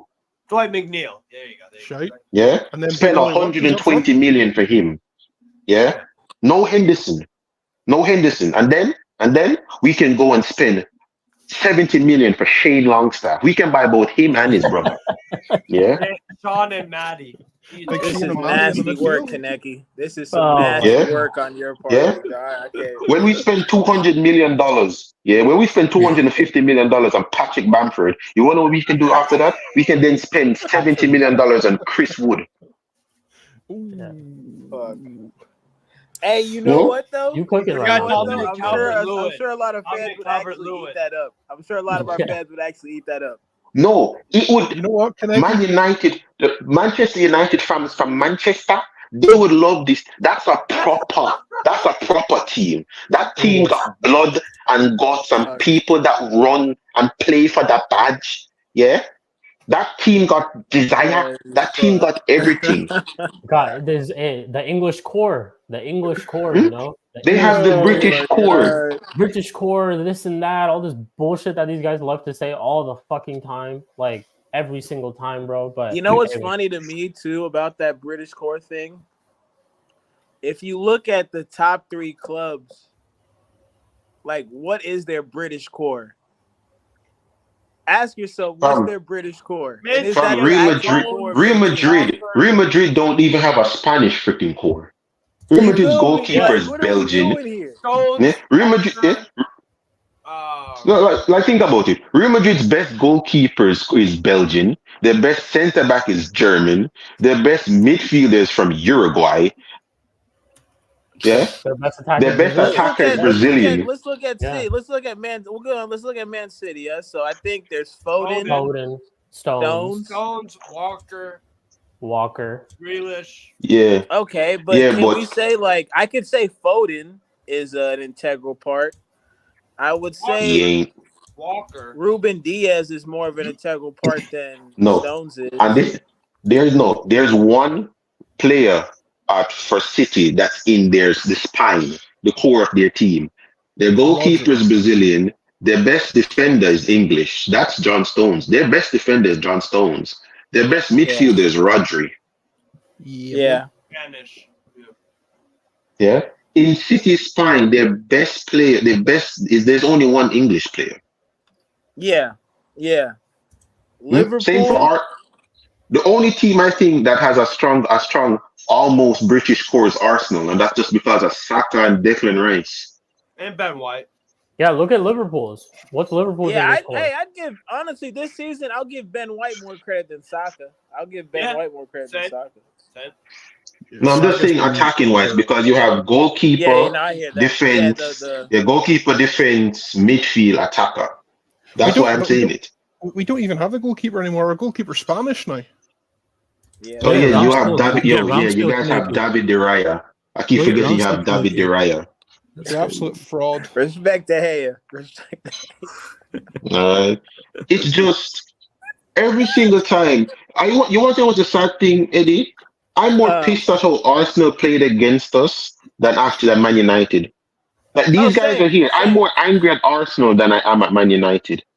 They should have gave us 4 or 5, but they didn't turn up, so we only held 1, which is no. They didn't. It's not that they didn't turn up. They turned down. They went down to our level to play against us. Level. Yeah, they did. Yeah. It's came down to your level, but still got the win. Yeah, I mean at this point, you're just gonna get points. But think about it. Pad. Man United's been doing this. We've been playing this shit and nicking wins. I think the unfortunate thing is the goal difference. Not getting that kind of gap that you want in goal difference. Like you want to build City on getting goal a 4-0 win difference didn't help. tight. Yeah. Huh? City getting a 4-0 win yesterday did not help. Yeah, that's what you guys are playing for. And I mean, again, I can say for the most part, I really put that down to your front three more than anything. You not putting goals together. It's the most shocking part of your outfit, and I think that's the part you'll have to address this upcoming season. Yeah, but if you want to get over that line. But the thing is, Eddie, when I was saying that, I was being called a hated. I said you guys are trying to challenge for the league with the Munich Mitrovic. Yeah? The freaking Strasbourg. Yeah, the Strasbourg Louis Muriel fam. The Hoffenheim Heskey fam. Yeah? The Hoffenheim Heskey fam. Don't disrespect Heskey. I'll say Trossard and Havertz after this season are the only ones who could somewhat hold their heads up. I would say the rest of them, they got to take a harsh look in the mirror. I'm not going to say anything. I'm going to say I can give Trossard a blind because it's the manager that's not playing him. Right. Yeah, we're on the same page. Trossard has shown that he is their best outlet on the left. Trossard's been starting nearly every game recently. How can you say the manager's not giving him time? Look at the start of this season. Look at the start of the season to now. Yeah. Now, but that's because I'm not happy. What I'm trying to look for how much faith your manager had in Martinelli to not seem have that faith in Trossard hurts. Because in games where you needed to win, Trossard has come up clutch more than Martinelli. True or false? Like if I'm lying, tell me I'm lying. I'm not arguing with you the fact that Trossard hasn't been the better out of Martinelli. Like I said that on the watch along we did earlier on, that Martinelli's been very poor this season. But what I'm saying with is the fact that you said he hasn't been given Trossard chances when Trossard has been starting in front of Martinelli for quite a few games now. He's been starting now for what, 2-3 months? Yeah. So how is that not giving him a chance? Because we think he should have been the starter opening day. Because the game that cost you against Fulham, you should have played Trossard from the start. I think that's what we're getting at. Because again, you look at this title race, and you're going up against City. It's fine margins, and I think we can all agree like Trossard has been the guy that you could have depended on a bit earlier. Now, again, I think what we're both on page with Kaneki is this blind faith, and I think you can agree there's a bit of some type of blind faith to Martinelli for some reason, and A lot of he Arsenal hasn't fans, been yes. performing. Yes. Yeah. So that's Yeah. that's where I think he's getting. That's what I think he's getting. No, that's what I'm trying to get at, because let's be real. As I said, even against Bayern Munich, not seeing you guys start Trossard pissed me off, because I'm like, you're playing against a weaker version of Bayern. A Bayern Munich that can be got at. An out of form Bayern. A Bayern that's not doing anything. Even Strasbourg Steve can back me up on this. You played against a way worse Bayern Munich side than Man United did. You played against a way worse Man United, Bayern Munich than even Real Madrid did. Yeah? You man literally, I watch your attack get pocketed by Eric Dyer. That hurt. I watch you struggle to score against Eric Dyer. Neuer wasn't even in goal, and you struggled. You struggled against that. Against Aston Villa, again, Martinelli doing nothing. And then, Can I add on to that? Big up, Because Yeah. here's the thing. Speaking of frauds, We know how shit. We know how shit. Thank you. I appreciate it. I can't wait. We know how shit Mudryk is. We know how shit Mudryk is, right? Mudryk has Yes, 5 we do. goals and We 2 assists. certainly And do. Martinelli has 6 goals and 4 assists. So and Martinelli has 400 extra minutes.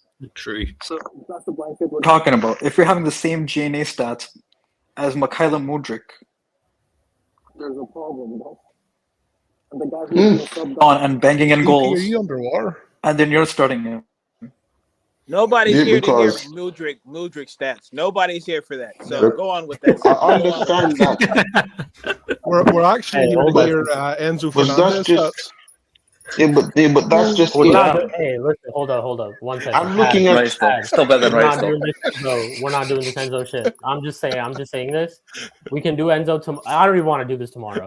Enzo, we're not doing this Enzo shit. No, Yeah. let's not do that. We're not Alright. doing this. Because- Let's talk about United Arsenal, First man. time on the This is- channel, I didn't know the rules. I Yeah. didn't know the rules. Hey, No, hey, listen, because- Enzo, Pat, all I'm saying is Enzo is triggered. These are trigger Time out. words on this channel. Enzo is trigger words. on Trigger this word. channel. Trigger Enzo, warning. Trigger Garnacho warning. are trigger words on this channel. So you got to be careful when you Alright. use them around like that. When you throw them So- around like that, you got to be careful with it. But Yeah. I'm waiting. To be fair, I'm waiting to get a response, because I had Garnacho's biggest fan. That was the guy's name coming at me. I'm waiting for him to answer to my YouTube comment. I'm waiting for him. Kaneki, you can talk to him right now. That's He's in I'm the right stream. here, Kaneki. Kaneki, I thought me and you were in the same group with each other. I thought we were the Scooby. Garnacho boys, you know. Scooby, you know dang well if I had to choose between Garnacho and jumping into a pit of acid, I'd jump into the acid. I'd swan dive into the pit of acid. I You know would, I would swanton bomb off the top of a ladder in that acid. Fuck that. Hey, fellas, I gotta cut. My apologies. I gotta cut. Yeah, man, Hey, that's no cool, worries. Big man. up to you, bro. Yeah, no worries, man. Hey, listen, like I said, I would swanton bomb off top of the fucking, put 2 ladders on top of each other, and I would swanton bomb off of that shit into the Fam, You guys give I'd Garnacho so much straight- hate. He's not that bad. Fam, I'd Jeff Hardy into that pit of acid. Yes, bro. Jeff Hardy. Yes, bro. Time Jeff Hardy cheat for real. RVD. I would. I'm I telling do you, a- fam. Bro, Tell I me would in the do the Eddie United team, Guerrero who do you cross have flash over on that. Garnacho? Say that again, Pat. Say that Who do again. you take over Garnacho in that United team right now? Who do you like? It's not his Anyone. fault that Ten Hag hasn't got anybody else. Anthony, would you take Anthony over Garnacho? Anyone. Any Kaneki, single Do you bring person. somebody in Would from you the take under Anthony? 21s, from the under 19s? Would you take Anthony over They're Garnacho? all Kaneki? rubbish. You're They're all such a fraud. rubbish. So- For me, You're they're such a all fraud. rubbish. What? I'm just asking the question. What? No. He asked a genuine question. So you're asking, would I want the guy with CR7 theme underpants or the fidget spinner? Yeah, that's I literally. know the you're not question. picking out of the best Literally. options, but you have to pick. No. I'm picking the fidget spinner. You're picking Because Anthony when he over does Garnacho. nothing, I know why. When he does nothing, I know why. Because he's fidget spinning. Kaneki, that's crazy, bro.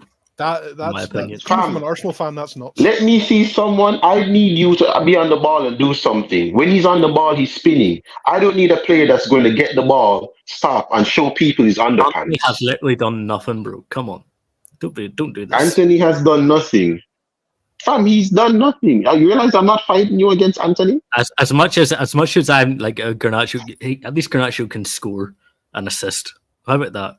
Anthony does nothing, bro. Nothing. Scoring assist. Scoring after today's performance. Technically, Spooby, you're wrong because he has 1 assist and 1 goal. So you're technically wrong. He can't. No, fam. score. Okay. Fam. Arguing about Anthony and Garnacho. I just asked a question. No. Yeah, he just asked a question. It's a genuine question, but that's supposed to just show you how the thing with Anthony, why I'm saying Anthony is this. If I have a manager, an actual thinking manager, Anthony might look good. You can't teach a dead horse To be alive. Garnacho is stuck in one way, and it's meat. Yep. That's all it is. It's just meat. I get it's a micro penis competition. I get that. Hey, yo. Thank you. Hey, yo. Well, Spooby. Okay, Kaneki. Question. What about if Mount was more healthy? Would you rather play a Mount in front of Garnacho? Like in the because he has in Chelsea play like that right. I'd rather play. I'm not even trying to troll. I'm just not trying to troll. I'm trying to see. No. I'm trying to see what. Because Eli mentioned Greenwood and those people, but they're not in the club. So I'm trying to find people in the club that could. That's what I'm just. In the club, I don't know your youth prospect. Okay, I don't know your youth prospect, so that's what I'm asking. In the club, okay. Currently, let me be real. I'm going to be real. Chief, can you put up the banner, please? Can you put up the banner, please? I'm going to be real. And I'm going to be real with you. You say players in the club. So I'll go to Manchester United cemetery. I'm going to dig up the corpse of Bobby Charlton, and I'd rather play him in that midfield over Mason Mount. Does that answer your question? No, not in the midfield. I'm saying for Garnacho's position. I'm talking about Garnacho's position. Or for Garnacho, yeah. Garnacho's fine. position. I'll dig up the corpse of George Best and have him play there. Because you want to know why? What a goat. When he's there and he doesn't do anything, I know why he's not doing anything. He's drunk as fuck. And trust me, I want to know what I can tell you with confidence. Bruno Fernandes would find the corpse of George Best because the way how he passes, I know he's seen ghosts. Yeah, bro, that's crazy. Fam, it's horrible. It's horrible. Listen, man, I'm tired of hearing these questions all season. Would you take Anthony? Would you take Nacho? Would you take Mount? Would you take Amrabat? I want everybody gone. Shit. They're all shit. I'm tired of these questions because they're all CP shit. coming in last week. Will be taking Mount over Shaw. Literally, bro. They're like, be honest. Be honest. I've heard this fan base go at Pogba for being injury prone. Pogba was nowhere near Mount injury prone. Pogba was never this bad. It was bad, but it wasn't this bad. You're asking me this. Fam, you need to understand, I want everyone gone at Manchester United. I want this shit burned to the ground. I was having this conversation with Strasbourg Steve. I want this thing burnt to the ground, the foundation dig up. I want everything just ripped apart and then build again. Ineos ain't doing this shit. They're not. Yeah. Ratcliffe and everything what everyone's trying to tell me about it, it's not going to happen. But they're burning the last remnants of Sir Alex and then going to get your boy, you know what I'm saying? They're going to get the boy, the England manager. They're going to burn the last legacy of Sir Alex and then raise up the new legacy, you know what I'm talking about? So what? So what? Are we going to move from being called Manchester United to what we were called before? Is that it? Yep. Are we going to be called the Manchester Reds now? Yeah? Is that it? Are we going to be called the original Salford? Yeah, Chester Bucks. Newton Heath. Manchester Buccaneers, thank you. Is that it? Tampa Bay United. Is it what we're going to do? Yes, yeah? Switching cities. Yeah. We're going to leave our club in the hands of a Chelsea season ticket holder. Listen, don't be surprised if this man brings in Bakayoko and Drinkwater. I'm telling you this right now. Don't be surprised if this man brings back Danny Drinkwater and Bakayoko. Danny Drinkwater, That's a good Enzo Bakayoko Fernandez of And Chelsea. Kaneki, you know what the funny thing is? Even Chelsea fans didn't want the season ticket holder as our owner. That's the funny thing. We didn't even want him as our new owner when the bids came in. All right. And the I'm funny thing is, telling I've you. been hearing from A lot of Chelsea not fans from would disagree with you, CP. A lot of Chelsea fans would disagree with you. No, you're saying that now, but when it initially happened, we did not want Surgeon. We did not. No, we were I heard a hoping lot for of Chelsea fans. I heard a lot of Chelsea fans that didn't want them from the start. Sheik, I'm not even gonna Nobody lie. wants That thing, Sir Jim. Nobody. Yeah. Yeah. What's up? Yeah, no one wanted Surgeon. that thing that you showed with Saeed, how is it possible for the Man United's roof to have less holes than our team? One sec. You thought that was it? Like you thought that Wait, was can you the show video. me? Can you show me? One I actually second. don't know what you guys are talking I got about. you guys. I got you guys. Don't worry, man. Yo, Don't you worry. haven't seen the waterfall of man shit. We're gonna go through No, this, and because then we're today's gonna Mother's Day, player so I was ratings actually right spending after some this. time with family. Right after Just this, we're another gonna do the day's player here, fraud. ratings, and we're gonna close out. But let me show you guys this real quick. Look at this shit. Player ratings, we don't need to do that. Yeah, I know. I don't want to do it, man. We could Gotta rate do it for the Mills' content, house though, 'cause it's Kennedy. Mother's Day. We could do Everybody that. gets a 4.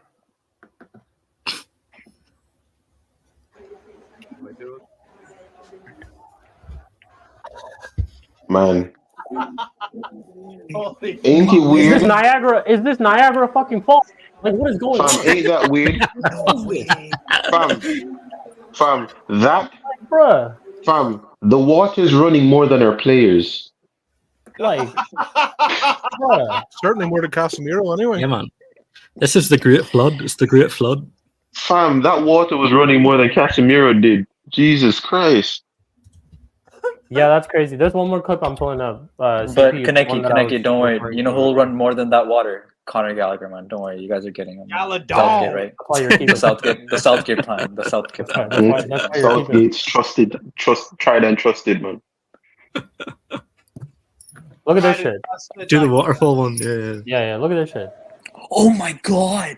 No, this is literally Niagara Falls. Like, I'm fully convinced. That This is is actually Niagara Falls. That's wild.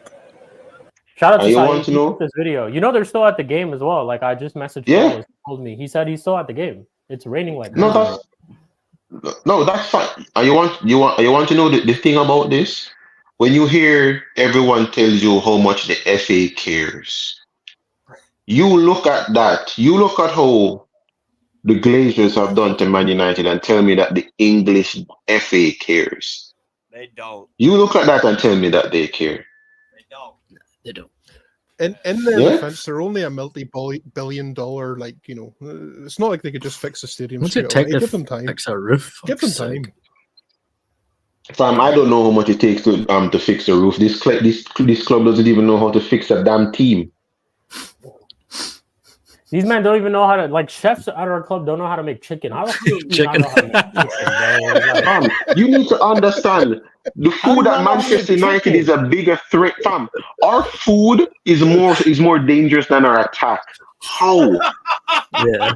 literally. Arsenal had a harder game against our chefs than with our team, bro. Look at this shit. This shit actually has me dying. Look at this shit. This is actually what Garnacho's performance today was. Oh, that guy's moving. Yeah, Is that but look at Khabib? the speed No. of that guy, to be fair. Is that Khabib? Is that That's Khabib? Khabib. That's Khabib, yeah. Look at Khabib go. Khabib. Sheik, Yeah. Sheik, you know what that is? That's genuine pace. I'm just not gonna say anything other than that. I'm also not gonna say anything other than that. I'm not gonna say anything than that. I'm not gonna say anything more than that. Dickhead, you know. That's Yeah, crazy. to be fair, man. Garnacho didn't walk everywhere today. No speed about him at all. Ah, Yeah, that's No. true. He's not But fast are you wanting to see- whatsoever. Fam, the worst thing about it is this. Man United fans gave Dan James shit for performances like that. That's true as well. that is true. That is very true. Yes. All right, well, let's go through this player rating. We can make it quick. Yeah, let's make it quick. Let's because we gotta close out. Mm. Oh, here we go. Let's take 1 second. Bring it up. Well, we'll start off with Onana. We'll go with I'll go with myself. I give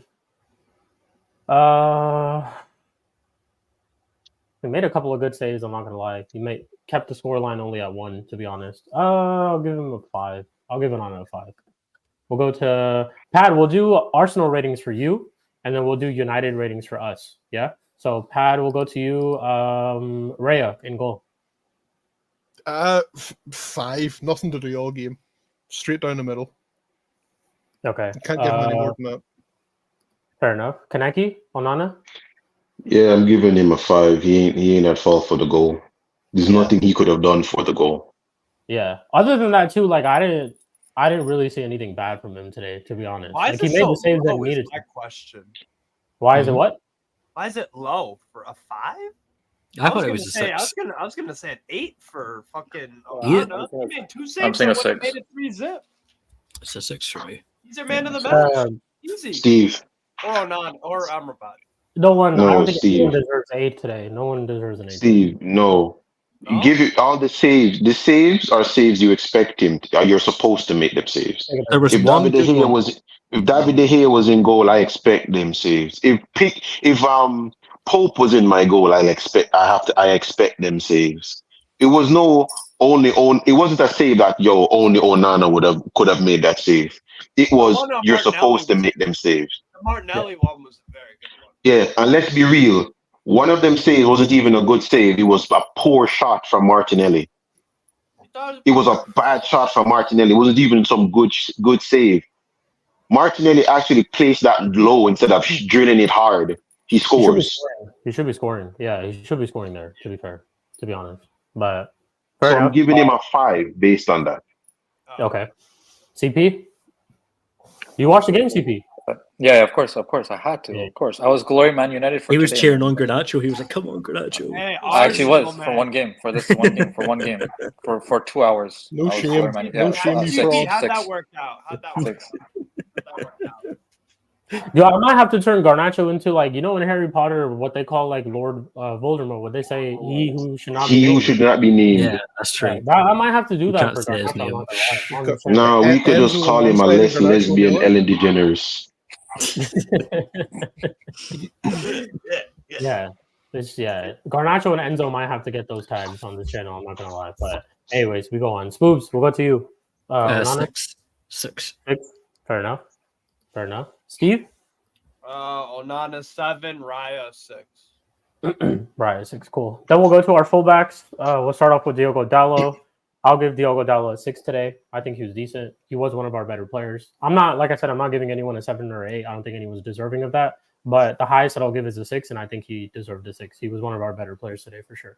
Pat, we'll go to you. White, we'll start with Ben White. Ben White gets a 3.5. Terrible performance today. Fair enough. Going forward rather than defensively, because defensively I think everything. Everything? No, everything. Fam, let's be real. If Garnacho wasn't retarded, Ben White, if he wasn't, fam, Ben White, that is a different game. Yeah. He has all right to say that. Ben White was bad. But that's just how bad Garnacho was. Yep. That he was bad, but Ben White never looked as bad. That's actually true. Maybe he didn't get enough spray tan. You know what? in him As this week, Eli but- once said, I don't normally agree with Eli, but as Spoopy says, Ben White was Ben shite today. He said it right Yes. now. Ben White was Ben Yep. Shite. Yes. Yep. Yeah. Yes, he was. Fair enough. For me, I'm giving Diego Dallo a 6. As I said before, he was our best defender, midfielder, and attacker. Yeah. Fair enough. CP? Yeah, I would give a 6, and for Ben White, bad game. I think he needs to get a better. He should get to the spray tan place and get that for his superpowers to come back. So just go back to the spray tan room, and you'll Back be back to Dubai, tomorrow. Ben Don't worry, White. man. Back to Dubai. Don't worry, man. Don't worry. Fair enough. Swoobs? 6.5 for Dallo. Okay. Sorry. Fair enough. Fair enough. Steve? 5 for Dallo. I don't know what. I'm sorry. I don't think he was that. I thought he was okay. So a 5. And 5 I is didn't fair. think Ben White was really too bad. No, I'm not saying he was good, but like. None of us are. We're just saying out of shit, he just never smelt that bad. Yeah. Still a 5 though. Still a 5. Yeah. For the way you went up like we said, he went up against Garnacho today. We would have probably expected him. He did do a good job, to be fair, to be honest. If that was most of the anyone time it else was but Garnacho fucking up, to be honest. It was most of the time just Garnacho messing it up. But, yeah, go on, Pat. Sorry to cut you off. What were you saying? No, I was just going to say anybody but Garnacho there, and we concede quite a few today. Maybe. Yeah, fair enough. You have way too much faith in Manchester United's attack. That's true. Even if it wasn't Garnacho, we would not score. We are shit. No, Who would put the ball in I'm net? not saying United. I'm just saying like wingers in general. If it was Yeah, a yeah. decent winger, we would have conceded. Oh, no, That's why okay. Ben White played today. Yeah, I'll give you that then. Yeah, fair enough. Cool. We'll go to the other fullback on United and on Arsenal as well. Aaron Wan-Bissaka. I'll give him a 3. He needs to leave the club. He's not his level. Even when we used to praise Wan-Bissaka for his defensive duties, he don't even do most of that anymore, to be honest. Going forward is just non-existent. You might as well just not go forward with Aaron Wan-Bissaka. Wan-Bissaka picks up the ball. And when I see him, I am just like, oh, shit, we're going to lose the ball. This is what's going to happen. But I give him a 3. Shouldn't be at the club, to be honest. Yeah, we need to get rid of him. But moving on. Pad, we'll go to you. Tomiyasu? 4. I think Diallo in that first half just had fun with him. Anytime he got the ball running at him, Tomiyasu did not have an answer. He cut inside and Tomiyasu was just turning around looking for ghosts. Don't think Tomiyasu had a good game at all. He had all right, because as I said before, the chance that Diego Dalot had, as I said, Tomiyasu was ball watching. Pat knows the chance I'm talking about.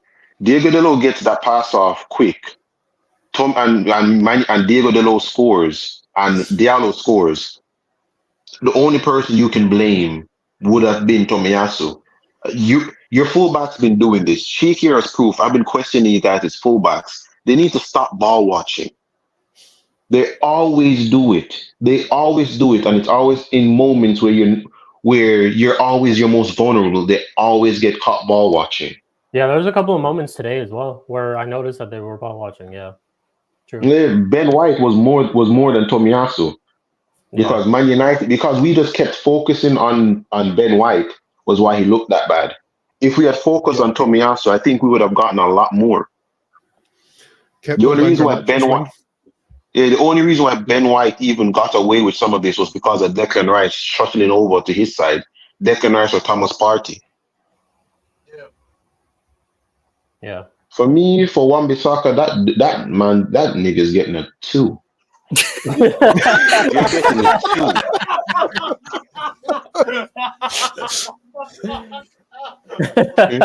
You're getting a 2.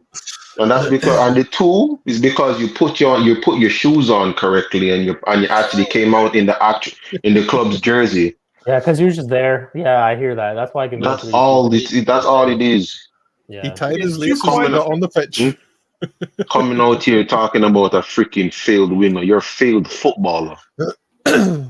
Yeah. Seeing how you run shows me why you failed. How you attack show me why you failed. Horrible. Yeah. The fact much is, it's just you spelled your name correctly. That's all. Yeah, you got the date right. You showed up for the bus in the morning. Yeah, fair enough. Moving on. Smooths, we'll go to you. 2.5. Just 2.5. Going forward, non-existent. And I'm starting to get tired of this 1v1 tax that people keep talking about. I'm tired of that too. It's wearing off now. It's wearing off. But yeah, 2.5. 2.5. First. Steve? Tomiyasu and Wan-Bissaka? 2 for Wan-Bissaka, 4 for Tomiyasu, something like that. Okay. Fair enough. Then we'll go to the 2 center backs for United. We'll start off, and for Arsenal as well, we'll start off with Johnny Evans. I'll give Johnny Evans I'll give him a 5 today. I thought he was decent too. Definitely one of our better center backs, obviously, as compared to Casemiro because of that mistake. But yeah, I can't fault him. Like he has a good performance most of the time that he plays, and that itself should tell you everything about our club, our standards, everything. So Johnny Evans at this age, at 35, is one of our best players this season. Yeah, that's crazy. But anyways, we move. Pad, We'll start off with Saliba. Right. First of all, start with Johnny Evans. He gets a 10 every time. Yeah. But Saliba, I'll give Saliba. He can get a 6.5. I think him and Gabriel, the only two players, sort of defended well-ish. So 6.5 for me. Fair enough. Kaneki? I'm giving Johnny Evans a 6. Yeah. Because 1, you're an actual centre back. And 2, even though our manager forces it out of players, you stand firm on knowing how to do the basics. You let him know that you learned how to play football from Ferguson, so you know the basics. And he can't uncoach the basics out of you. Yeah. Facts. Spoobs? Yeah, 6. Just said pretty much what Kaneki said. There'd be a 6. Yeah. Cough 10. Steve? Saliba and Gabriel 8, Evans 6, Casemiro 4. No, it's Evans. It's Evans, not Casemiro. Oh, Evans. Oh yeah. Wait, that was your 2 center backs, right? Evans and Casemiro. Yeah, that's fine. You can that's fine. You can do Casemiro as well. You said Casemiro 4. Yeah, 4. Okay. Fair enough.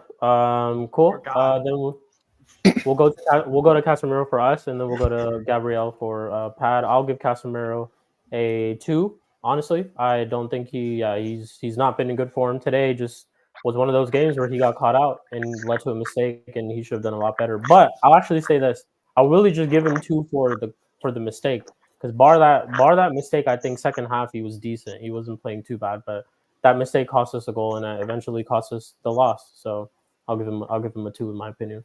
Pad, we'll go to you, Gabriel. Exact same as Saliba, 6.5. I think the both of them just standard did their job. Defended. Hoyland didn't really pose much of a threat anyway, so it's not really. They didn't have to do much. They really didn't. Both of them just 6.5 did what they needed to do. Cleared the ball when they needed to. Saliba had a good tackle. Gabriel a couple of good tackles. So, yeah, 6.5s. Just about average. Gabriel and Saliba saw Hoyland and did the Seinfeld. Take a look at this guy. Yeah, for real. They sat down and had a wee picnic. For real, man. Kaneki, Casemiro. For Casemiro, dog, I can't even give him. I can't give him a 0 because that's nothing. I can't give him negative because that's less than nothing. So I'm literally going between measuring jack shit, and fuck all. So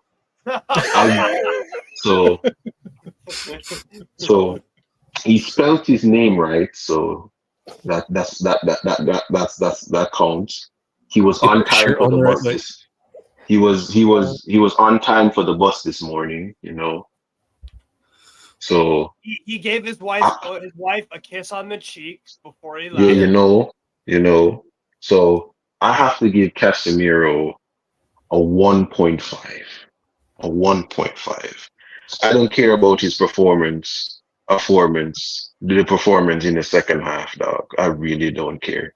We could have continued playing. We wouldn't have done jack shit. Or the square root of fuck all.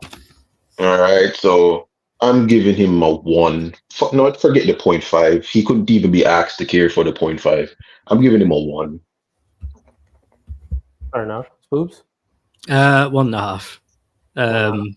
Mistake for the goal. He made 2 mistakes for the goal. Not keeping a line and letting Trossard get in front of him. And also he was playing long passes. I've counted maybe 5 or 6 that just went to no one. So yeah. 1.5. Fair enough. Steve? Oh yeah, Steve. You already said 4. Yeah, you already did yours. Fair. It's cool. Then we'll go to our midfields. We'll start off with Amrabat. I'll give Amrabat a 5. I think he was okay today, to be honest.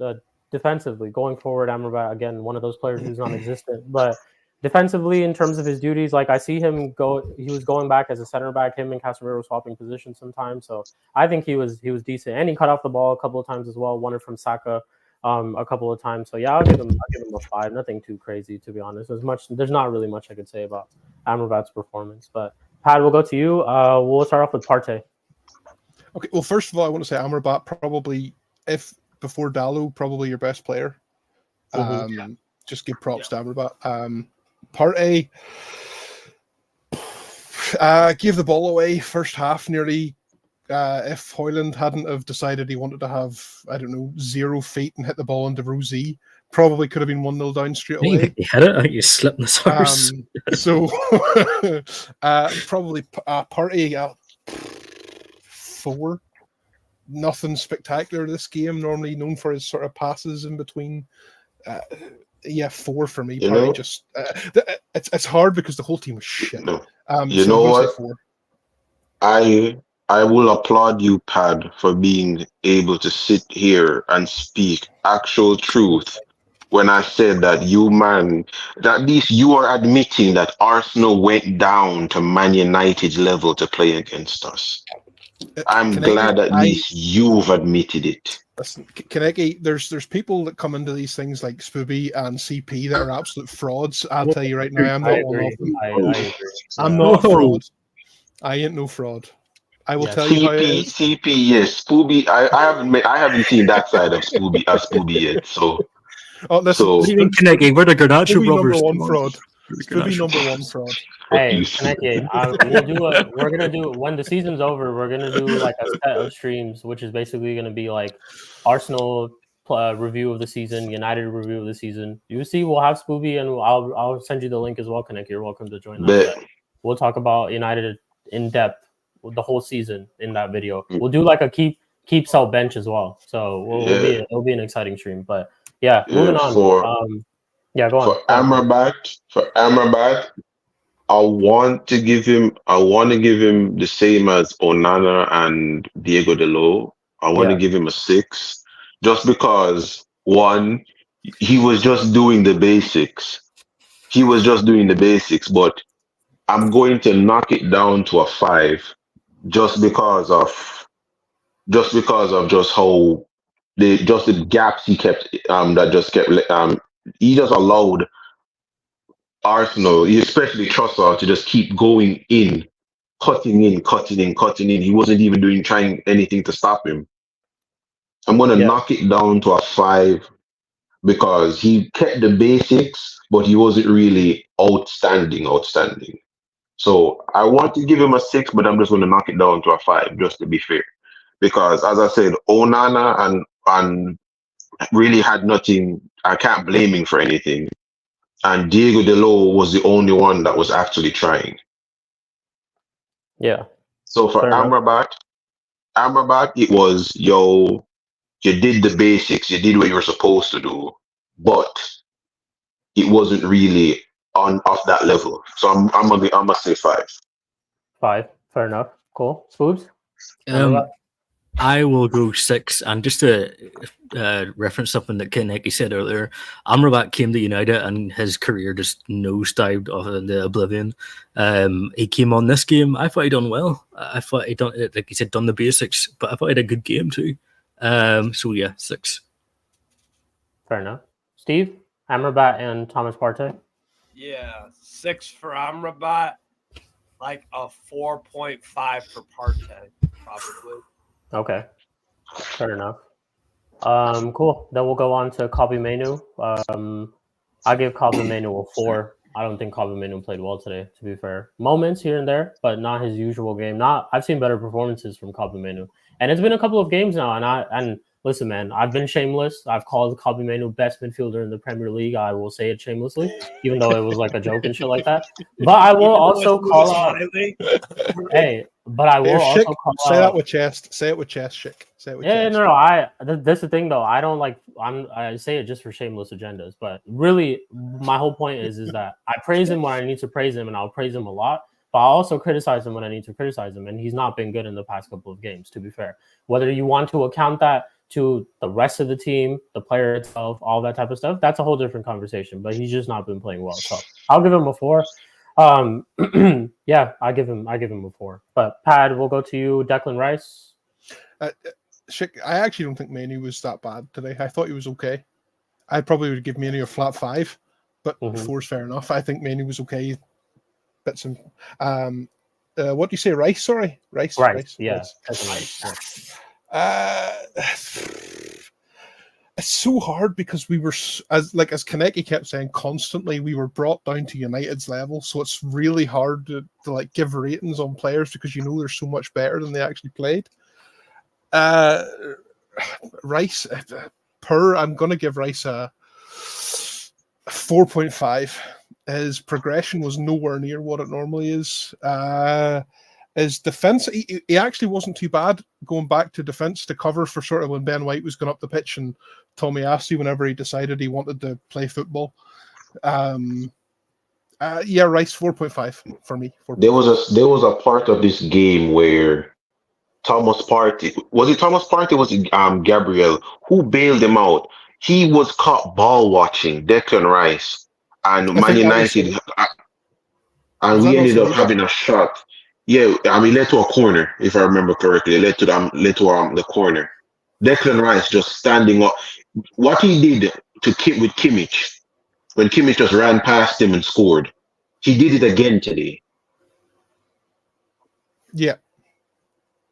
And it's, as I'm going to say, it's fine margins like this. Why I always say to Arsenal fans that the actual Arsenal fans that actually listen and know that your team, all of your players have a moment where they have lapse of judgment, where they just stop paying attention.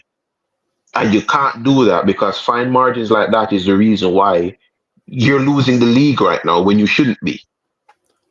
We call that the bozo moment. All right.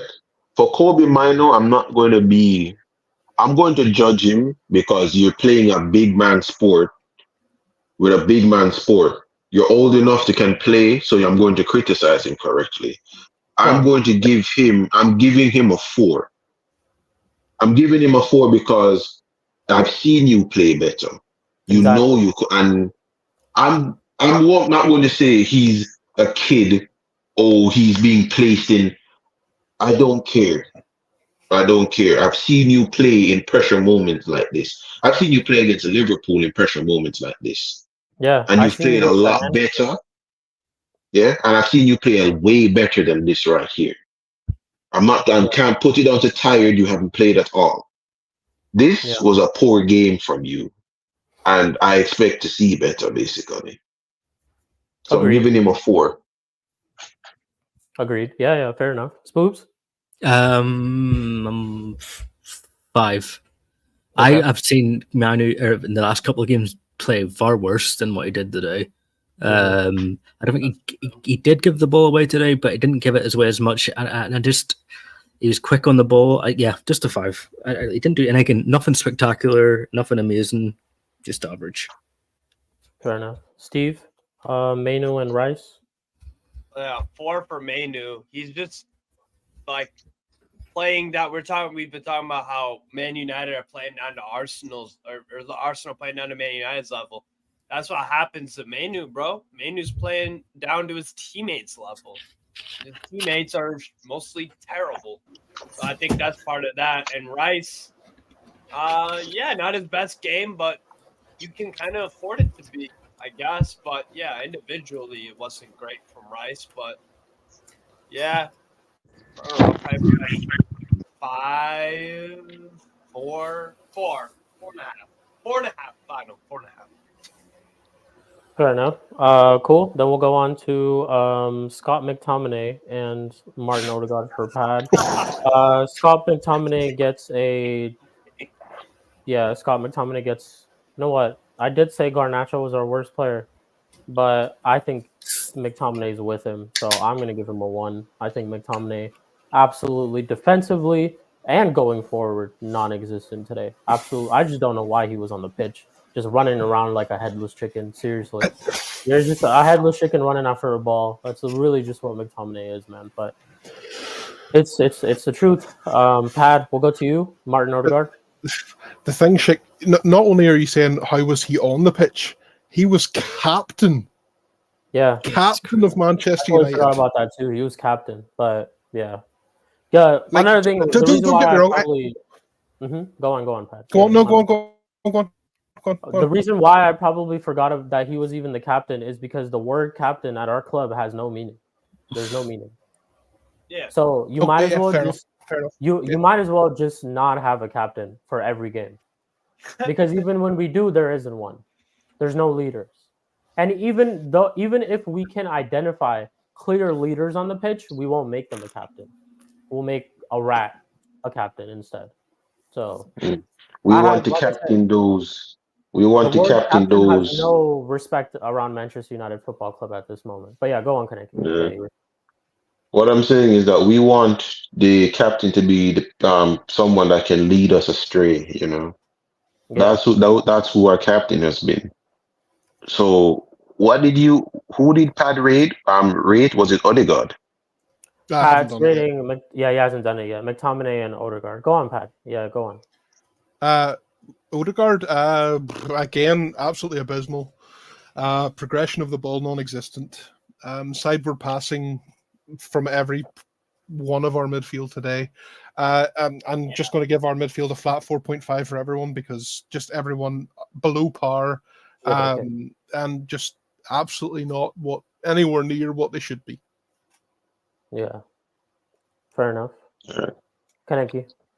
I'm giving Scott McTominay the same rating as our goal difference. -4. Fair enough. Yeah, I can't give him a 0 because that's jack shit. I'm giving him a negative because it's fuck all. If we were down to 10 men, we would have played better than with him on that pitch. All right. I actually don't saying think it right you're wrong now. saying that. I don't. McTominay lost the ball that many times. If you'd have been down to 10 men, you probably wouldn't have. I need to know what his relationship. I know you are either Ferguson's affair child, or you're his you're his godchild, because Ferguson's co-signing him. Ferguson's co-signing him is the reason why he's still here. Because if his name wasn't Scott McTominay, but freaking Sergio Modeste, he wouldn't be here. If his name was not Scott McTominay, but freaking Sandari Motombo, he would not be here. Yeah? If he was under a Senegal flag, he wouldn't be here. Yeah, no. Any other flag that's not Scottish, he would not be at Manchester United, because we've let better players go for less. Understand that we let Pogba go. But we've kept Scott McTominay for what? What is this now? 7 years? I was just gonna say that too. I think Scott McTominay probably has like some dirt on our owners or Sir Alex Ferguson. Maybe he caught him cheating or some shit. Maybe he caught the owners doing some money laundering or some shit like that. Because there's no way that Scott McTominay has gone through Jose Mourinho, Van Gaal, Ten Hag, all these managers. Nudes of all everyone. these managers he survived. That's insane. This guy. There's 4 things Scott McTominay could either. You're either Ferguson's affair child, you're related to Ferguson, someone in the club is banging your mom, or you're banging someone in the club. It's the only reason. It's the only reason I can think about it. Scott McTominay must be giving someone in the Glazier some mad glazier that he's still at this damn club. Put the banner up. Put the banner up. Hey, he's doing the glazing for the Glazers, man. That's probably just what it is. It has to be that, because Andres Pereira couldn't make it. What's his name? Gomez couldn't make it. Pogba couldn't. Angel Gomez couldn't make it. Pogba couldn't make it. What's his name? The other guy that we had, the midfielder that we never gave it, James Garner couldn't make it. Listen to these class players. None of these guys couldn't make it, but Scott McTominay made it. Could do what he does. You hear me? This guy that you had to make up a goddamn award for. You need to understand how pathetic this man's existence is. You were so trash that they had to make up an award to give you. Hey, quick question, Kaneki, quick question. I seen somebody asking it in the chat earlier on. Would you rather bring back Marwan Fellaini and have him over Scott McTominay? Yes, I would. You want to, and listen to my 1000%. You want to know why? Marwan Fellaini is good at one thing. He's good at one thing. In the middle of the pitch, he's useless. In your box, you don't leave him alone. I've seen Fellaini cost us a goal and come back and score us the winning goal in the same game. Yeah. But one of the thing is, Fellaini's goals never meant anything because we knew he was bad. But I'll take Fellaini. Fam, I'll bring back Phil Jones and put him back in our damn midfield over Scott McTominay. Yeah, that's saying a lot too. But also, you have to remember that McTominay was played in an attacking midfield position today, and that is not his position. The only thing he was attacking was freaking my head. You know what the thing is, Pat? You know what the thing is? You could put Scott McTominay as a goalkeeper, and you will still find him making that late run into the box. You will still find him doing that. That could be what you need for a 90th minute equaliser. McTominay coming up from the goalkeeper position for a corner. I'm telling you right now. Not the 90th minute. He's doing that in the 20th minute. We get a corner. I'm telling you, we would be on a counter run. We'll be on a counter run, and you'd see Scott McTominay in goalkeeper gloves bombing down the right wing. Why? Because he wants you to cross the ball to him. Yes, exactly. But think about the amount of goals he scored from you this season just from running into the box aimlessly and then scoring. Okay, so I'll end this right there. Right, look at the amount of goals he scored for us this season. Look at where we are this season. Yeah, that's not McTominay's fault. That's no. Paddy, do you rate Kai Havertz? Paddy. Okay, but look at all the goals he scored. He scored for you. No. Let me go one further. Paddy. And I want you to answer me this with complete correctness. Did you like Aaron Ramsey? Aaron Ramsey, yes, loved him. What a player. Okay. The season where you guys were going to win the league and he cost you. Do you remember all the goals he scored that season? I'm pretty sure he had 11 goals that season? Yeah, but Aaron Ramsey was it 11? Aaron Ramsey wasn't expected to score goals. What's your? I don't. Scott McTominay, I don't need you to score goals. You want to know what something I stand true on? You're a midfielder. Okay. I'm not. I understand your point. I don't expect. I'm not looking at you for your goals.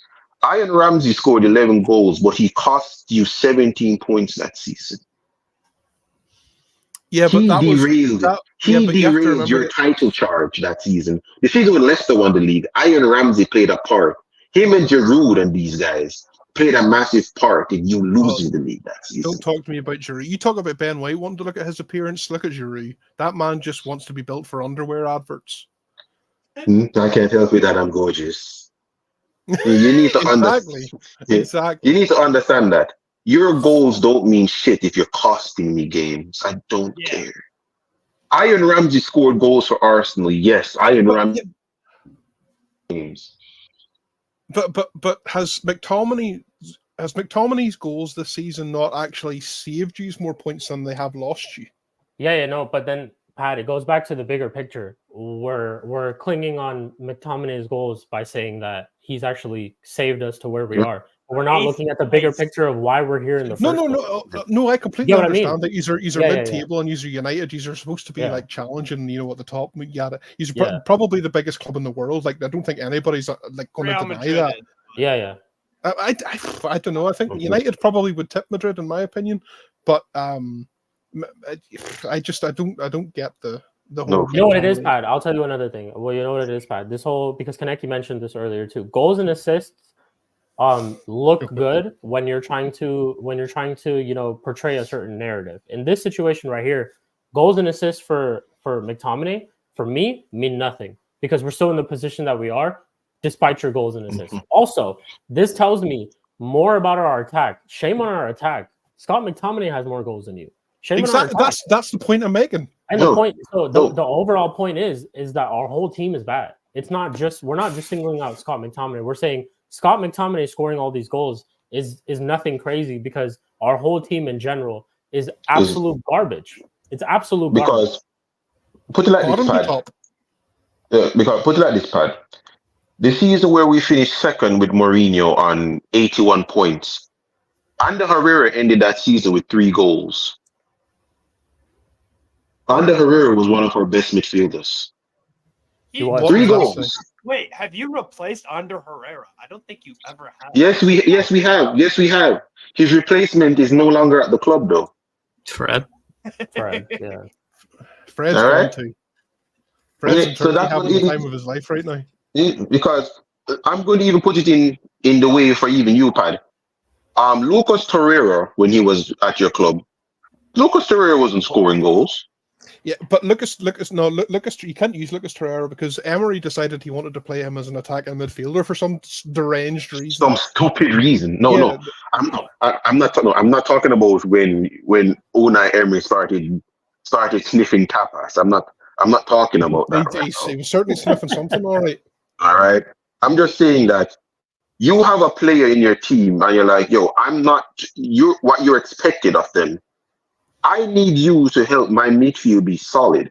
Why I never went at Pogba like these Man United fans about, Bruno has more GNA, is that I never wanted Pogba for GNA. I need you to help my midfield play better, to keep the ball, to make plays, and you were doing that. I don't want stat-orientated midfielders, because you want to know what happens? When you stop getting stat, you're trash. What do? When McTominay isn't scoring goals, he's costing us goals. He did lose the ball an ungodly amount of times today, to be fair. I don't know the amount of times when we were doing that watch along, Spibby was like losing the plot. McTominay's lost the ball again. McTominay's lost the ball again. I don't even have enough fingers to tell you how many games where how many goals has he scored this season? Is just wide open. Our midfield is like a plain field. You can just go run around and shit if you want. Yeah. How many goals has he scored this season? Because I know how many goals he's cost us. How many goals has he scored this season? Is it 9? Probably something like that. I'd say maybe 7, 8, or 9, something like that. Yeah, 7. Scott McTominay is on 8 goals. Scott McTominay has cost us 18. That's a fact. Scott McTominay has cost us 18 goals. So please tell me about the goals. You've cost us double the goals that you scored.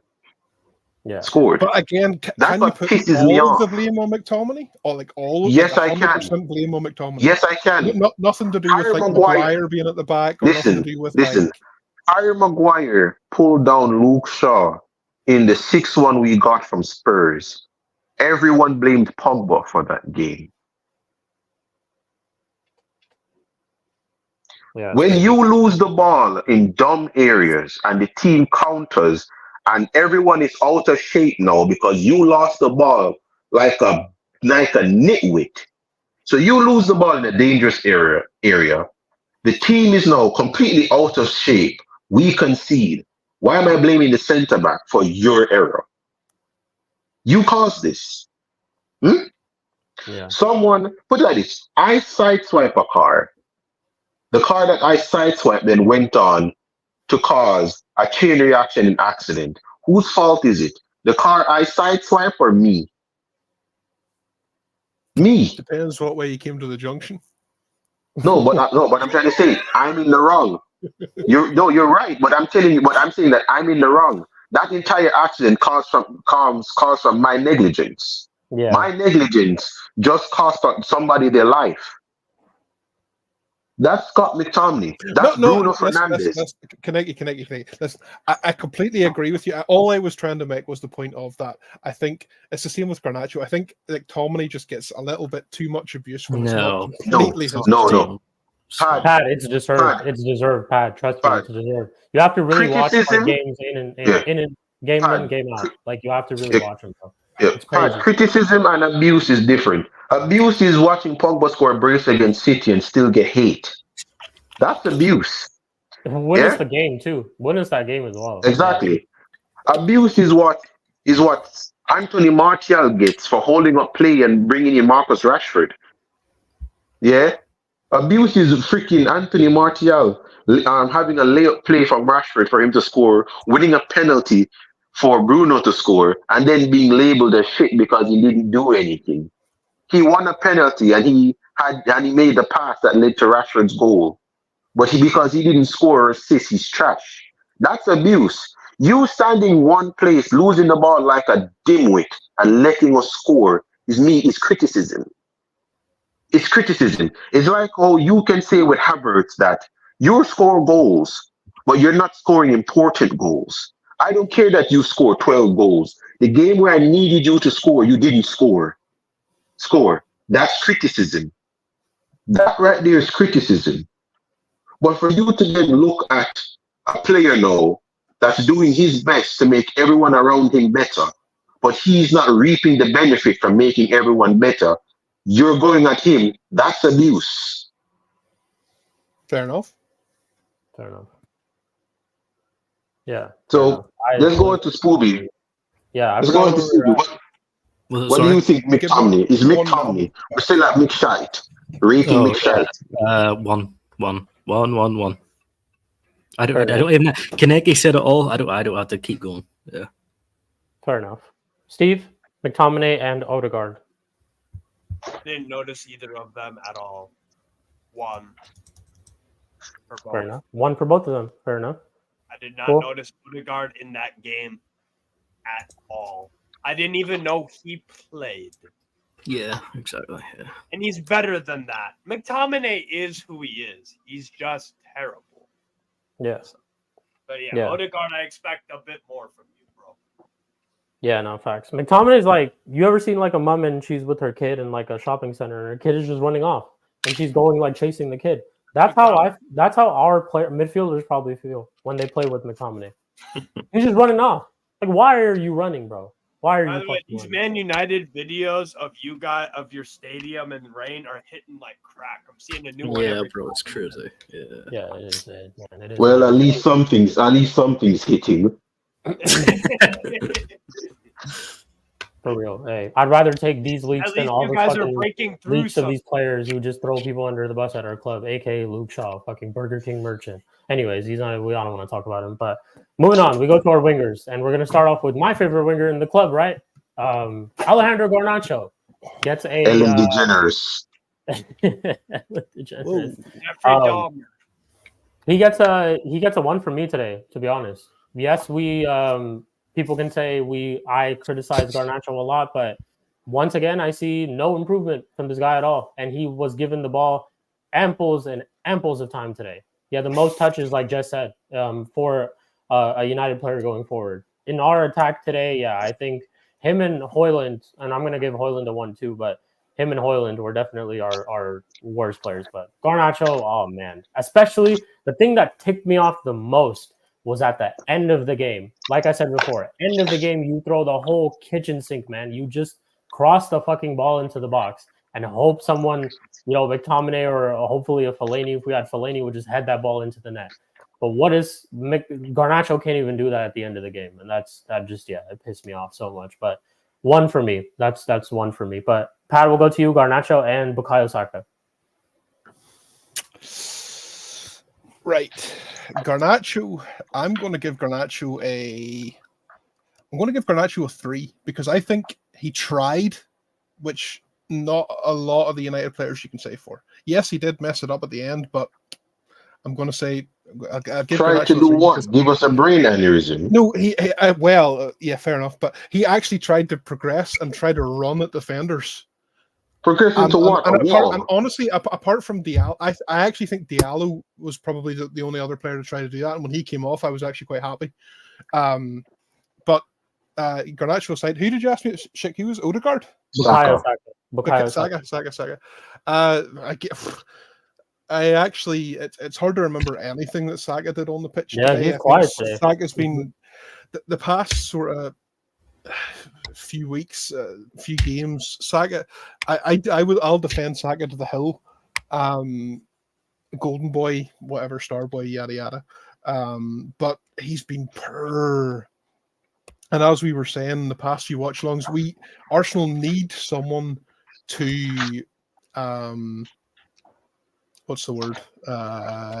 Challenge Saka for that position for right wing, because at the minute we thought that would maybe be Jesus, but Arteta doesn't seem to want to give Jesus any sort of game time on that wing at all, apart from maybe if Saka gets injured. So for this game, Saka's. Honestly, I'd probably give Saka a 4. He was very per. Yeah. Fair enough. Kaneki, you here? Yeah, I'm here. Yeah. Garnacho, for you? No, you want me to, I know you want me to rate Megan Rapinoe. All right then.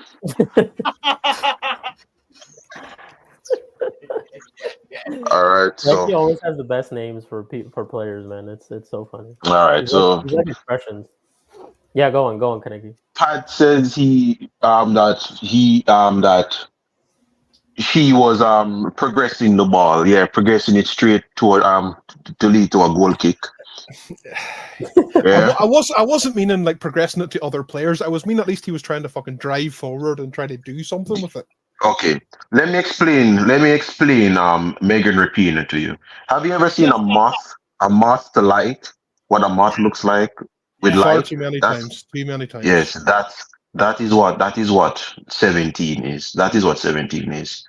Just constantly just hitting the light. He ain't going anywhere, but he's flying, he's moving, he's just hitting the light constantly. It's annoying to see. But that's what I was saying earlier on about his feet move faster than his head. If he had the right coach and the right team around, like he needs that little bit of sort of like he needs that wee pat in the back to say, listen, Garnacho, listen.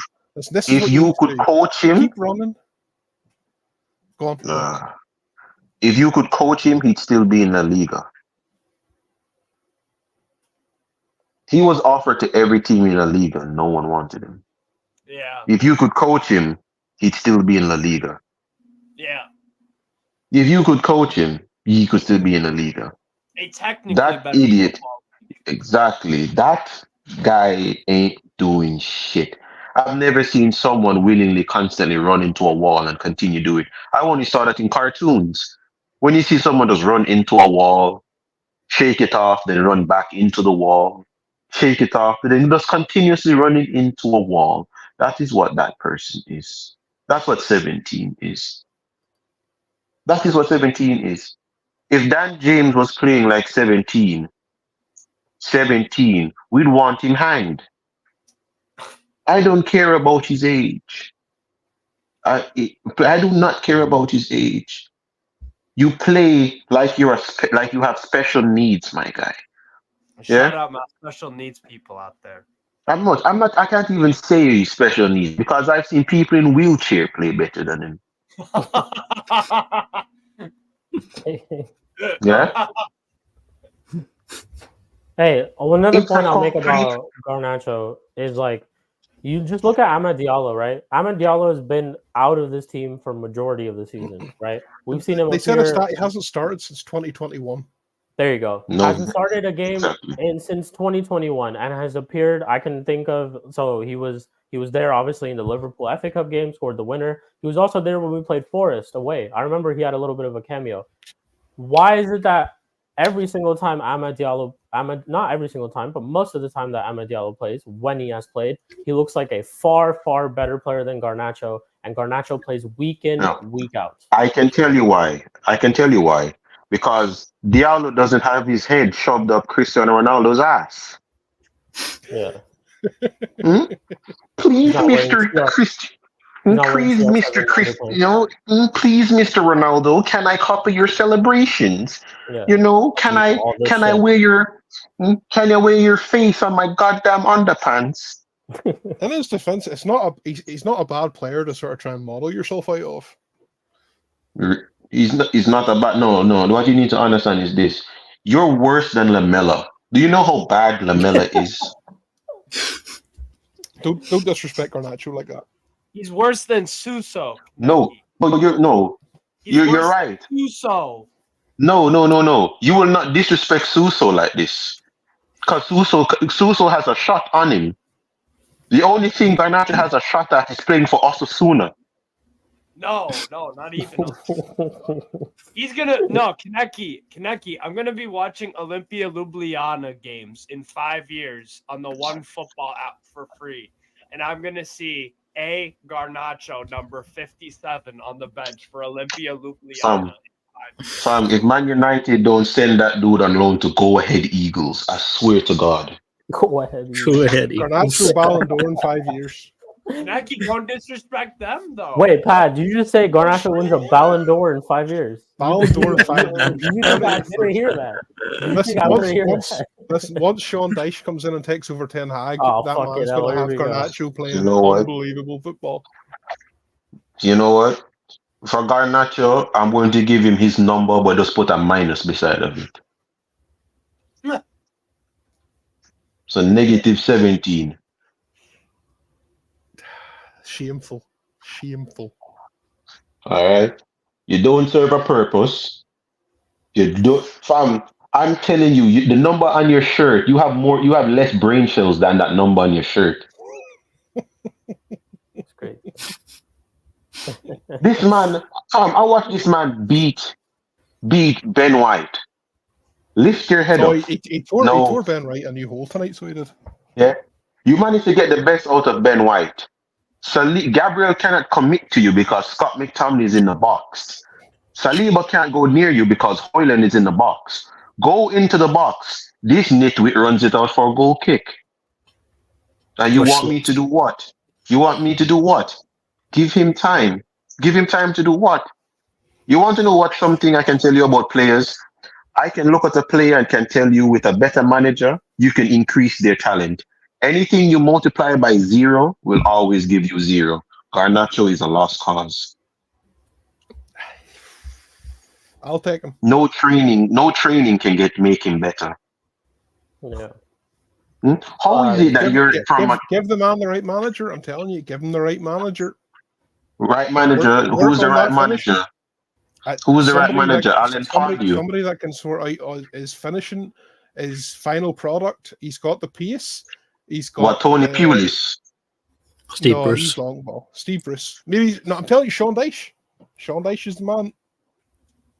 So you want us to so we can sell him to Everton then? Is that what you're telling me? If that be it. I'm telling you, Garnacho, come back to me in a couple of years. Garnacho will be there. Listen. I'll give Garnacho as much chances as Arsenal fans want to give Eddie Nketiah a chance right now. I would give Eddie Nketiah a chance over that fraud Havertz. No, you wouldn't. Stop lying. Yes, I would. Stop lying. Yes, stop lying, Pat. You asked Mr. over there. Havertz is not my man. I will take Nketiah. No, but Pat, why do you get on Havertz so much? He scored so many goals for you. Yeah, it's true. Because he sucks. He's horrible. Hey, Pat, I'm just saying the same thing you told us about McTominay. But I saw like checkmate and touche and whatnot. I think to understand what Pat's really getting at is this: for the money you paid for Kai Havertz, what he's doing does not amount to the sum of money you paid for him. No. Yeah. You paid 70 million. For 70 million, you could have gotten Fulkrug. You could have gotten Adam. You could have gotten Tony. You could have gotten Ivan Tony. Shit, they literally could have signed Benzema on a 2-year. Literally, what I was saying during the game was the fact of we signed Zinchenko for 35 million. Why? And Havertz for what I think it was 65 in the end up. Like that's 100 million just like that on players we don't need. We could have signed a decent striker. Go and get Osimhen. Go and get Isaac. Go and get I would even take Ollie Watkins, to be honest. He's playing that well for I said Ollie Watkins, come to Arsenal, thanks. Callum Wilson would have done more for you. No. You don't think so? No. I hold him highly. He's a check. Oh, okay. No. If you explain it like that, what I'm saying is that his output really, when you give him chances, is very good. Oh yeah, no. Callum Wilson finishing wise, yes, I'll give you that. That's the only reason. Conversion rate is good, but his injury record's horrendous. No, I'm just asking his opinion because of how a lot of the strikers now, and a striker that no one looks at, mind you, no one looks at in the world, and he's someone that I said Arsenal should have signed time ago was Patrick Schick. I don't know why no one went for that guy. Why has nobody gone for Vangelis Pavlidis at AZ? Yeah. Why Don't. has nobody gone- Huh? Don't. What? My bad, Don't. Joe. We gotta continue. I gotta close No, out. no soon. one knows these. No one knows these guys. Come on, man. Oh, yeah, we got. These gunmen's out there. Hush, hush. So let's hear about Spooby and his son. You know, his Go on, Garnacho. his Go on, favorite Scooby. child. I said Garnacho. I literally called Scooby. You might as well come Spooby. Let's hear about your I literally favorite called child. Scooby Garnacho. Bro. Go on, Scooby. Well, let me talk about me and Kaneki's favorite player. I just want to say, Fuck me no. and Kaneki are the originals, by the way, on their Garnacho train. He came to me and he said, "Yo, Spooby, look at Garnacho, look how well he plays." And he said, "You're right, Kaneki. Everything up with you. No, I would give Garnacho a 3. Me and Sheik said in every review, his end product's not good enough. It's not. Is it his fault that he's in the position that he's in now? We can argue that. But again, you're starting from Man United. Your levels need to be high up, and he does everything, but his end product is terrible, absolutely terrible. Yeah, 3. You surprised me. I actually thought you'd have given him a 2.5. Yeah, I straight up thought you were going to give him a 2.5. He What gets a about 10 you, from me. Steve. What about you, Steve? Saka and Garnacho. 1 and 0. Okay, so 10. All right. Wait, who gets 1 and who gets 0? Saka gets a 1. Okay. Does it really matter? How dare you, Saka? Like, how dare Saka sit here? I expect more out of Saka, so a 0. Or I expect about a 1 out of 10 from Garnacho, so I'm going to say a 1. To watch this man limp against Diego Delo, like limping against You Diego can't argue Delo. with that. Yeah. Cool. Then we'll go to our other winger. In my opinion, our best forward on the pitch, like only spark in our team, to be honest, today, and that's Amad Diallo. I'll give him a 6. Even with that being said, and yeah, I think everything that I feel like you guys have said about Garnacho, I feel that way about Diallo. I think Diallo was the one who's getting into the right spaces, was actually looking to take on players who did actually beat his man a couple of times as well, and yeah, it was looking techie out there, man. But it's just it is what it is, man. These are the players you're playing around with. And I'll even say this, even though Amad Diallo, I'm saying he was really good. Him in the final third too was not the best. I don't think he really was trying to do a lot in the final third, but he was keeping it ticking. That's what I would give to him. And he looked like our bright spark. When Pat said it himself, when Amad Diallo got taken off, he was kind of happy because he knew the threat that Amad Diallo could be. So, and the player that he was looking out to be in that game. So yeah, 100%. I'll give him a 6 for me. Pat, we'll go to you. We'll go to Trossard. I think Trossard was your best attacker on the pitch today. He was poor. Yeah. The only reason Trossard gets a 6 for me is because he scored a goal. He was in the right place at the right time. Other than that, as I've said for every other player, what did they do this game? Kaneki said it again. I'm repeating myself 9 times out of 10 here. United brought us down to their level. It was horrendous. The only reason he gets a 6 is because he scored a goal. That's it. Fair enough. Kaneki? For Amad Diallo, yeah, I'm giving him a 5. Okay. I'm not going to give him a 6 because to how highly I rate you, there were times it was kudos to Arsenal for understanding that how dangerous this guy is. Because there were times where he got the ball and Tomiyasu, 3 of them tackled him at the same time. Exactly. Like Tomiyasu couldn't handle him by himself. You had to see. You saw Thomas Partey going over there. Thomas Partey is one of the major ones as well that helped to deal with Amad Diallo. So that's with him. With it is, I'm giving you a 5. But I'm holding you that I expected a lot better from you. I know I know you haven't played, but I really don't want to use that excuse for him. Because today, even though after your limited of games, today you showed me that you can play even better.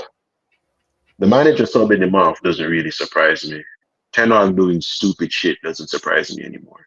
But I will say today that you did you were by far the best attacker on that pitch today. Yeah. It was shit, but you were the best attacker on that pitch. And at the club, just in general too. That's what I would say. And at the club right now, but it is what it is, man. Moving on, Spoobs. Ahmed Diallo. Yeah, I'll go 5.5. Our best attacking player. I'm gonna blame a bit of Ten Hag because I don't know why he decides to throw him on the start against Arsenal. That was a bit strange. I don't know why he didn't give him time against Burnley or Sheffield United. I don't understand why you wouldn't give him at least a chance against them too before you throw him on against Arsenal. But yeah, 5.5. I thought he had a good game. Very good in the ball. Tomiyasu couldn't handle him. Remember the penalty shot, which I don't think was a penalty, but yeah, there were three guys. Yeah, it wasn't. Yeah, but there's like 3 guys on him, because they knew what danger he can cause. But yeah, best attacking player, 5.5. Steve, Trossard and Diallo. Trossard 4, Diallo probably like a 6. Nah, 7. He was way better than everyone else on the pitch for attackers. Way better. Easily the most dangerous. Easily, the guy most likely to create something. His footwork in tight spaces, his willingness to carry the ball forward or sideways or in that or in between, kind of that. So look, I thought he was very good. He'll be disappointed that he didn't that he got subbed off and couldn't get a chance to do something late. But yeah, I thought he was really good today. I rate him highly as well. So Fair enough. Cool. Last player for both teams, Rasmus Højlund for us. I'll give Rasmus Højlund a 1 as well. He's been absolute dog shit since that little purple patch that he had in December. After that, yeah, he's been absolutely dog shit. Like, doesn't even look like even close to a glimpse of the player that he was in that purple patch. In that purple patch, I'd seen more effort, asking for the ball, demanding more from your teammates. I see none of that. I see a guy who's just there too, just to be there. Like, all right, I'll pick up the ball, I'll try to play it to one of you guys, but he gets bullied still. I think he was getting bullied today by Saliba and Gabriel. Yeah, he's just not good, man. Højlund's not been good. He's on par with one of our worst signings of the season. So, yeah, I give him a 1. Pad, we'll go to you. Kai Havertz. First of all, I think you're generous giving Højlund a 1. Mm-hmm. I think 0.5 maximum. He again, the first thing we said when he got subbed off was Højlund invisible again. Yeah, dreadful. I don't know what is going on there, but yeah. Havertz got the assist. A couple of decent runs. Not too fond of him. I don't see what he brings to the squad. Purely for the assist, I'll give him a 5. Okay. Nice. Kaneki? All right, so let me talk about the freaking Asgard Miley Cyrus right now. All right. The freaking... Have you just got a name for everyone, have you? Yeah, he's got names for everyone. The Valhalla, the freaking Valhalla Iggy Azalea fam. Hey, big up Real King, man. That's my guy, big up Real King. Every single thing. Yeah, man. Go on, Casey. All right. Now, let's go to the Scandinavian Megan Thee Stallion. All right. Here we go. All right. This bro has more bump on his face than he has good performances for Manchester United. I want to rate his performance, but if I was to rate it out of anything, it has to be disqualified. Because what did you do? It's not even that. Do you know the line whenever you're about to start a timer? Oh, you have the line, then it goes to 0. Yeah, he's the line. Yeah, he's the line. It hasn't started yet. What did you do? Fam, how is it having him on that pitch? You are handicapped. What do you do? You don't score. You can't link play. You're horrible in the air. Here, you can't run channels. You're saying bullied. Who bullied him? Who bullied him? No one bullied him. Saliba and Gabriel literally sat there and watched this dude mark himself out the game. Saliba and Martinelli and Gabriel didn't do anything to this guy. They literally just sat there and watched like, yo, should we go and mark him? No. The ball's gonna come to him and he's going to give it to us. Do you know how many times that happened this game? Every ball that went to Højlund went back to one of Arsenal's backline. This dude can't control shit.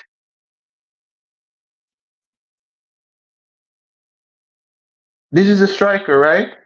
This is the Cavani replacement. This is the better than Anthony Martial, right? This is what you got rid of. This is what I'm not even saying Cristiano Ronaldo should have stayed. But is this what you thought would have replaced Ronaldo? This guy. Him. Would you take Ronaldo back, Kaneki? I'd take Patrick Bamford. You hear me? No, you would take Lawrence. No, Kaneki, you would take Lawrence Shanklin from Hearts. I'd go to what's that team in Scotland's called again? I'd go to Motherwell and take their striker, fam. I'll go to Hibs. I'll go to Hibs and take Hibs striker. Would you take over this guy right now? I put Eric Cantona in a kit and put him back up top for Manchester United. You'd take Lyndon Dykes from QPR. I'd go to Sheffield United right now and take their striker and put him up top. Beanie Traore. I'd go to Ole Gunnar Solskjaer and like, yo, would you like a 2-season contract? You need to understand. And then to Arsenal with that freaking Borussia Benteke, fam. I don't know what your fans are convinced that guy is. He got the assist today, and it wasn't even a remarkable, that goal came from nowhere. It was more poor from Man United than a good pass from him, but not going to. Per from Casemiro. Yeah, so it's not. So that was it. So for Højlund, I'm going to give him he shouldn't be here next season out of 10. All right, that's my rating for him. He shouldn't be here next season out of 10. Not even loan. I want him gone. Yeah, fair enough. Freaking you could have gotten Luis Muriel, you could have gotten Zapata, and you choose Højlund. Could have just got Mitrovic. We're talking about Munich Mitrovic. Fucking just put Mitrovic in this team, man. You need to understand that there are teams in Saudi that have a better starting 11 than us. Yeah.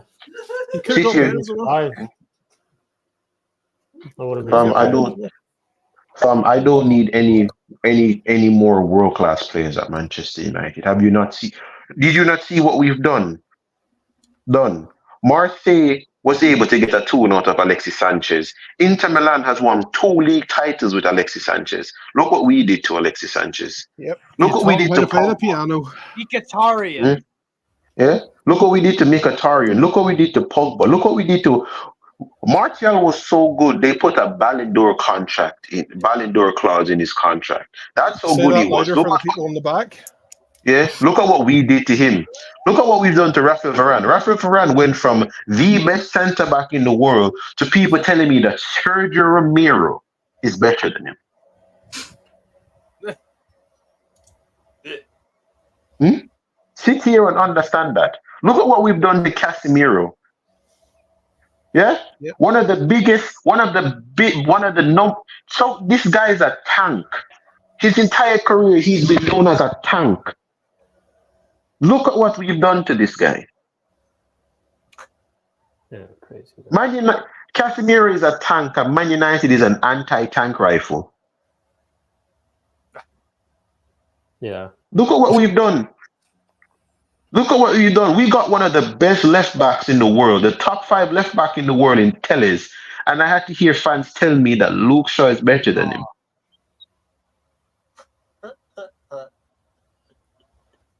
Look what you did to Angel Gomes. Man, I still remember watching Alex Telles against PSG away. What a performance that was, bro. Yeah, it's good. Yeah. What a performance that was. That Alex was Telles. I was like, yo. Alex Telles and Cristiano Ronaldo got us into the knockout, the round of 16 in the Champions League. What a goal against Real Sociedad. By Telles. Yeah, Alex Telles and Cristiano Ronaldo did that. But you want me to tell me that freaking notorious EAT over there, yeah? Freaking James Larden. Yeah. Notorious ETH. Yeah. These man's out here is better than him. But you know what? As I said before, Man United are suffering, and the people that told me this deserve to suffer. Yeah. Yeah, man. But what do you think now? What do you think, Spoopy? What do you say about Hoyland? I wish it was Holland. No, I've already admitted he's a flop this season. Like on my brother's Chic show, I've already said he's flopped. People bantering Chelsea with Jackson and players like that. Bro, Hoyland he's not that good. Again, how much did we spend on him? Was it 70 million? 60 million?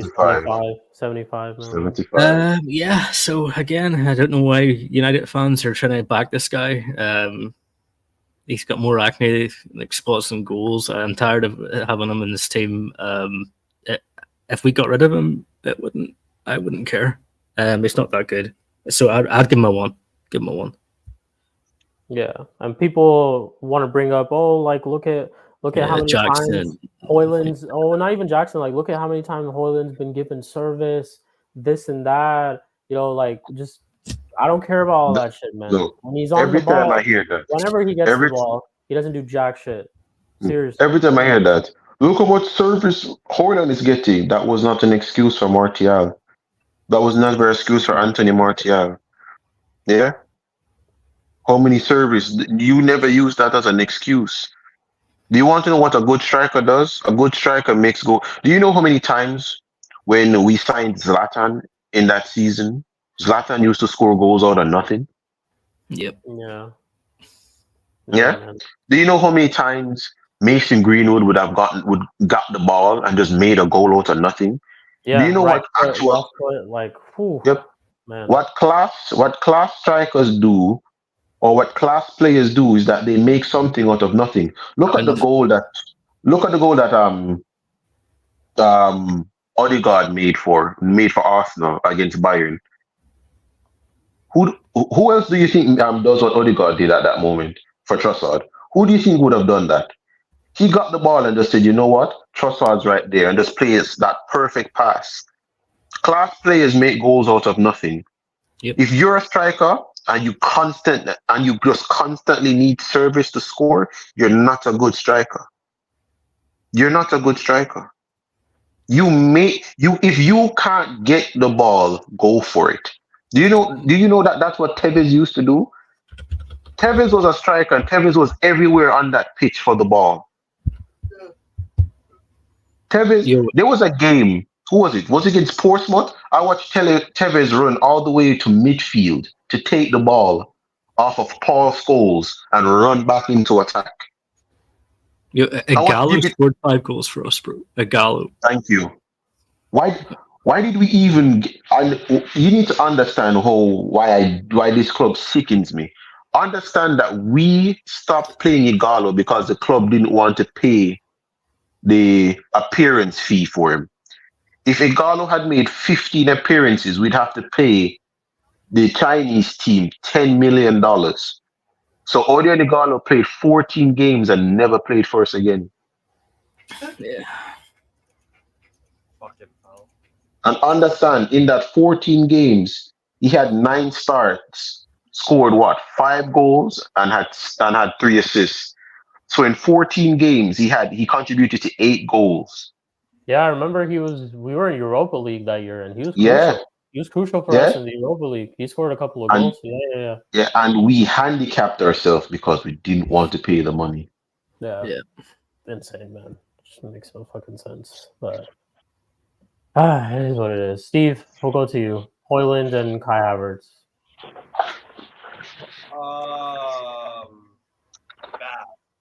Bad, both of them. Yeah, Hoyland needs a loan, bare minimum. Otherwise, I'm done with the guy. Personally, it's just because I like Hoyland, and I saw a good player at Sturm Graz as a poacher, and at Atlanta he made that move too quickly, and then he did it to United too quickly. So I don't feel sorry for him. I look, if you're a young player, you got to hire better agents. They're giving you poor advice. Moving from club to club every fucking time is not going to help your career. And he's regressed since I saw him at Sturm Graz, and that's not supposed to happen. So, yeah. Yeah, man. It's crazy. I think my screen's frozen, but I'll fix it in just a little bit. But yeah, going back to just Hoyland, like, it's crazy. You are bought for so much money, and this is why also I just kind of this whole age thing to me kind of also just I'm not hearing it because you're asked to do a job. Like, are we just gonna sit here and just be sorry? Like, oh, you got bought for 75 million and you're not playing well. He's young. Give him time. Cut him slack. No, man, I'm not hearing that. You got ample amount of chances in this team in this season, and we haven't seen any signs of a promising player from this striker. And we spent so much money on this guy for 75 million. We could have gotten Tony as well. We could have gotten so many other players, man. I would have still bought Tony, even though it meant for him to start playing in January. Fuck it. I don't care. At least we still have Tony in January. Because what? Hoyland started scoring goals in what, February? Yeah, December, or like December, January, and February, probably. Yeah, you're right. Exactly. So what difference would that have made? One, Tony would have probably cost us cheaper. Two, we would have probably had a more better output from our striker January onwards. We'd be in a different position right now. If we had Tony today as our striker, we'd probably get a draw. Even though our team is shit, but we probably get a draw. We probably do. And that's just what it comes down to. But yeah, man. Last one we'll do before I go try to fix this real quick. We'll do the managers. We'll start off with Ten Hag, of course. You know what? From this point onwards, I give Ten Hag a 0 every single time because I'm just sick and tired of him. I want him gone. He needs to be sacked. So I'm gonna give him a needs to be sacked out of 10. That's what it is. That's what I'm gonna do. Yeah. But we'll go to you, Pad. Arteta for you.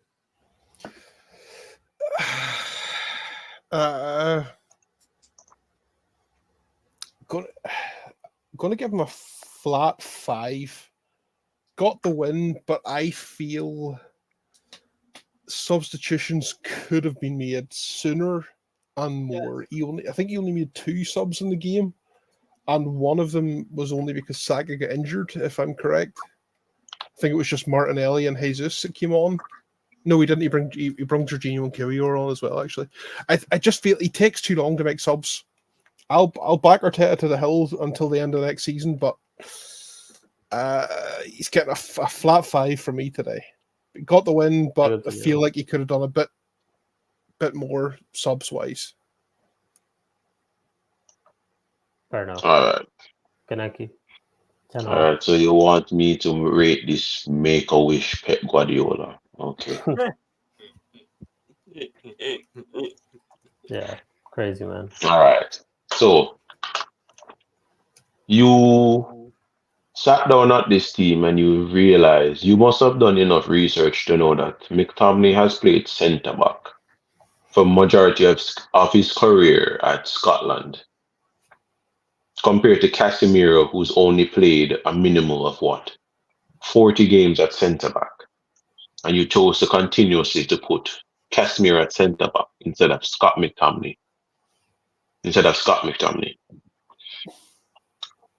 You saw this game and you understood that Ellen DeGeneres has been awful for the last 4 months. And you could have easily have played Diallo on the left and tell him to put in crosses and play Anthony on the right. So you have 2 creative players, seeing as your so-called creative players are injured. So you decided that you want to have less creative players on that pitch. All right. You chose to play a midfield with no Eriksen. You chose McTominay to play in the 10 over Eriksen. instead of playing McTominay at centre back, Casemiro and Amrabat to shield that back line, and then put Ericsson up top as the link to our attack. So it would have been Diallo, Ericsson, and Anthony with Hoyland up top. You then come out and then tell everybody that this game was to your plan and we were unlucky. Listen, I rate this man what is he on out of get rid of him. All right. This man has more hair on his head than he's had good ideas at Manchester United. So, for people that are saying that he can make a comeback, he can make a comeback, he can leave and go coach Real Sociedad. Don't disrespect Real Sociedad. You know, right? I wouldn't wish him on Real Sociedad, yo. Him can leave and go coach Hibs in Scotland. Him can go coach Motherwell and try make a comeback in his career. How about Coleraine in Northern Ireland? Yeah. Go on, Coleraine. Berwick because it's either that team or I can do one better. Ship him to Ukraine.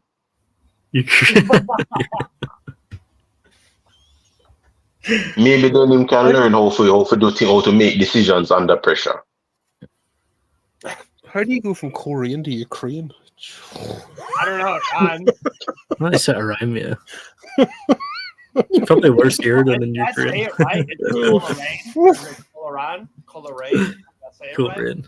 Yeah, Coleraine. I knew it. Go send Hog there, man. And Garnacho. Yeah, and for Arteta, I'm going to be real, fam. I'm giving him a 5 as well, because just Arteta just always has these brain farts moments where I look at him and I'm like, every time where I'm trying to convince myself that you're actually a good manager, you do something that let me know why you'll never win anything, win a major honors at Arsenal. Every time. Today was just the major part of it. Saka is having a bad game. Why is he still on that pitch? Trossard is your most effective attacker, and you're taking him off. Odegaard isn't doing anything, and you're leaving him on that pitch. Like, why? But he got the win, so I'm gonna give him a 5. Fair enough. Spoops? Ten Hag? I'm tired of wasting my energy on Ten Hag. 1.5. The 0.5 being because he started Diallo. And even with starting Diallo, I don't know why I started in this game, didn't give him minutes before. But yeah, I'm my energy's done. I'm done with Ten Hag. I don't want to talk about him anymore. For me, he should be gone. He should be gone long before this. But yeah, 1.5. Fair enough. Steve, Ten Hag and Arteta? Arteta 5. He got the result. It wasn't pretty, but they hadn't won here with a crowd in the Premier League at Old Trafford. A long time. Won at that place since 2006. So I'll give you 5 points for that alone. But yeah, their performance wasn't good, but it was about the points because it's literally the second last day of the season, and you're playing Everton, who you'll beat 5-0. I guarantee. Yeah. So that's why I'll give them a 5, because you should win by 5 goals versus Everton. And you got the win at Old Trafford. So what? Ten Hag 0. So yeah, actually no 1. Because he gave Man United fans their wish, which was Amad Diallo starting, and he looked good. But actually no, fuck that. He gets a 0 because it's been obvious for a very long time that Amad Diallo should be given a chance. That's true. Yeah, that's true. I'm not giving you points for doing the obvious thing. What you should have. That's like my mom being proud of me for taking a shower. What the fuck are you talking about? Like, you're not getting credit for that. Yeah, that's true. Amad Diallo should have been playing for a long, long, long time. and he realizes this on match day 37 of the season. You're in 8th place, and you have an FA Cup final against Fucking Manchester. idiot. Who has a FA Cup final? Man United. No, we don't. Yeah, that game's already over. That game don't exist. All right, cool. No, it's already over. No, Yeah. no. We're literally just going there so we don't get fined. There's no match. No, you won that game. Open top bus parade confirmed. If you win that game, Pep should resign. Listen, I'm going to be real. If those man lose to us, if Manchester City lose to this Manchester United team in that final, I need them to not, because I want not only to those charges to get dropped, I need them to just fine everyone. Every single City player should be fined $2 million for losing to Manchester United. I think that's fair. It's nothing to them, though. Even the youth team players who don't have Everybody, fam, the kit man is getting fined. Yeah. Yeah. I hear you. Hey, man. It's been a 3-hour long match reaction, man. If you guys didn't see that, you know, we Are you not entertained? Are you not entertained, man? We come in with the content, the long content every single time. First and foremost, I do want to say big up to all my panelists, man. Pad, absolute legend. Thank you for being on the show for the first time, man. And yeah, we'll definitely have much more shows in the future. Spoopy, shout out to you, legend for that. Kaneki, you already know how it is, man. Big up to you as well, bro. You're always welcome. I'll send you a link anytime, bro. But thank you for showing up. Steve, you too, bro. Thank you. Appreciate you. And Spoopy, you already know, man, my co-panelist on the show, man, every single time. But other than that, we will go through the panel, final few words before we do close out. I'm not gonna lie, I'm gonna go take a nap. Sounds good. Literally about to say it. Yeah, I'm gonna go tell my mom, like, hey, we're gonna go out like later today, but I'm just gonna take a nap. Like I have to take a nap after that shit. I barely struggled to wake up for the game today. I think I woke up when I woke up, Steve had already started the stream. So it's like that itself should just tell you. Yeah, that itself should just tell you, like, yeah, I was just not looking forward to this game like that at all. Even though, you know, I wanted to draw really, really bad, but it is what it is. But yes, Pat, we'll start off with you. Anything you got coming up? If you have a channel, you can shout it.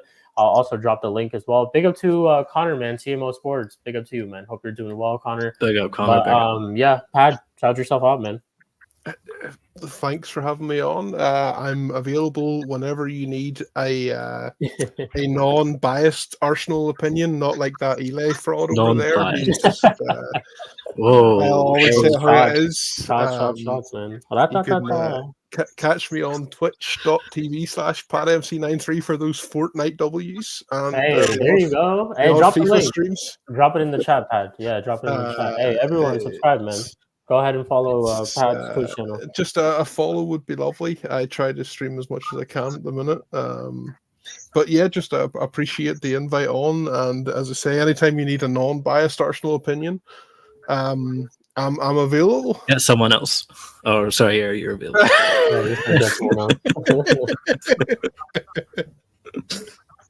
Yeah, we'll do like I said, we'll do like that Arsenal review of the season. I'll definitely shout you for that, Pat. Definitely. Eli will be there, so we'll have a good little panel on that show, man. I'm ready. Yeah, I'd love to see Arsenal fans, you know, argue with each other when y'all don't win the league. That's gonna be the best. When y'all don't win the league, just one final message. Hashtag Arteta in. Fair enough. Kaneki, my bro. Big up to you, bro. Any last few things for you? You have a channel, Kaneki, or no? I'd get you've heard how I speak. I'd get banned. Let's be real. My whole point is you should have a channel. My point is I should, but it's probably gonna last as long as my Twitter. I was like, why? I'm like, yo, Flawless was like, I should make a Twitter. I made a Twitter and tweeted, yo, if you're an atheist and you die in space, where did you go? I got banned. What? Banned for that? You just float. You know? That's the answer to that question. You just float. That's such a funny question, man. That's crazy. If you're an atheist, yes or no, but I'm gonna hope I wake up in time for the Yardman thing, because I'm gonna be real. Going through that was from watching Man United, it should be against the Geneva Convention. Cruel and unusual torture, fam.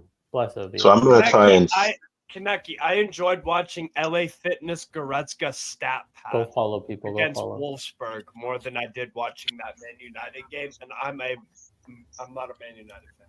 From Benfica is better to watch than Manchester United, and we all know what Benfica is like right now. Yes. Yeah. So I'm gonna take a nap. Hopefully, I don't fall asleep because I don't want to miss the show. But yeah, and for any Man United fans, all I'm going to tell you, don't worry, it's gonna get worse. There we go, people. Connecting himself, man. Spoops, absolute legend. You already know, bro. I just want to shout out everyone and everyone subscribing like the Sheik. Go follow Pod MC's Twitch. Kaneki, get that Twitter back up because we need to hear from you, even though they keep banning you. And then everyone subscribe to Strasbourg Steve. He's a legend. He knows more about football than anyone I know, so definitely give him a subscribe. And just everyone that's in the chat, thank you very much, and bless up, everyone. Bless up. There we go, man. Yeah, man. Like you said it himself, Steve, absolute legend, man of football himself, man. Big up to you every single time, bro. Let us know what you got coming up. Any watch-alongs anytime soon this week? Yeah, I'm doing 2 Serie A watch-alongs tomorrow. Lecce versus What are you doing? and Monza versus Fiorentina. Tuesday, I'm doing Rangers versus fucking. What time are those games? Midweek. So 2:30, 2:45. Oh my God! No, will I be home? Oh, you might not be. I want to see the Monza game. Yeah, it's tomorrow at 2:45. Yeah. God damn it! The struggles of being of having a goddamn job. God damn it! Becky, that's why I work overnight. I sleep for 4 hours every day of my life, and I don't miss any football. 4 hours. That's a lot. Look at this guy. Look at this guy down here with his 4 hours of sleep. He ain't going to work on 2 hours of 7 bottles of freaking 5-hour energy. You need to get on it like the rest of us. Absolute fraud, Kaneki. Am I right? Absolute fraud out here. 4 hours of sleep. Yeah. Do you think you're better than us? I couldn't do that, bro. Bro, what time is it right now? It's 4:49. I'll go to bed in like an hour. Wake up at 9 o'clock. Drive to Walmart. Work until 7 a.m. Sleep until 12, and then I do it all again. Yeah, I can't imagine having 4 hours of sleep and watching United in the same day. Like I can't imagine that at all. So I'm just not even gonna think about that. That's crazy. But yeah, man. And then Wednesday I'm doing a watch along with obviously Flawless for the Newcastle Man United game. Isak, I need you to wake up. You did it versus Brighton. I need you to on Wednesday. You know what? I actually forgot. I need you to wake up and show me something on Wednesday. Europe is on the fucking line. Well, you might as well you guys might as well take this match reaction as the match reaction for that game because congratulations, Steve. You're gonna win 3-0. We'll fuck up somehow. Yeah, hey, congratulations, Steve. You're gonna win 3-0, bro. Congratulations. And then on Thursday I'm doing Las Palmas versus Betis watch along, and then the game after that, Real Sociedad versus Valencia, and then Friday I'm going to New York. There we go. Nice. New York, man. Hope you're safe out there. Go on, Kaneki. I'm saying it right now that just. By the way, Bologna just qualified for Champions League for next year, so shout out Bologna. Yeah, fair enough. They got through. See, I told you about Roma. I told you. I don't have any faith in those guys. But anyways, for right now, for anyone that probably is gonna be wondering about we can make a bounce back against Newcastle. Really? Yeah, just let it go. Just let it go, people. Seriously. The only thing we're gonna be bouncing back into is the buff after getting flapped 3-0. Exactly. So So You you heard the best people. But with that being said, we will be doing content related to Newcastle. So you guys will probably get a match reaction after that game, where myself, Scooby, will be here. The content never stops. Yeah, Steve will be here too every single time, man. Yeah, content never stops. You already know, man. As bad as United can be right now, we still got to do it for content. So we'll always be here every single time, and we don't hide. With that being said, you guys already know tomorrow is Monday. So Monday only means one thing: Monday Night Mudness. And we're back for Mud Brothers tomorrow. A little later, it's going to be after the Villa Liverpool game. Reason why is because Flawless will be on the channel for the first time on Mud Brothers tomorrow. So that's going to be a good one. I've already talked to him, and he's about for that. So yeah, man, it's going to be super, super fun. But it's going to be after the Villa, the Aston Villa Liverpool game. So probably around 10 p.m., 10:30 UK time. Just keep a lookout. I'll probably schedule the stream later today. I'm going to go spend some time with my mom and take a nap, like I said. But everybody who tuned in before, who's going to watch it on the playback, this has been a great 3-hour and 14-minute stream with all my co-panelists, man. It's absolute fun to do all this type of stuff. But with this being said, this is Chic TV. And thank you guys for tuning in for another match reaction for Manchester United versus Arsenal, where United lost 1-0, unfortunately, to the Gunners. But we will be back tomorrow, so we'll catch you all on the next one, man. Take care, people. Big up, boys. Big up, big up. Hashtag Arteta. 10 out, man. 10 out.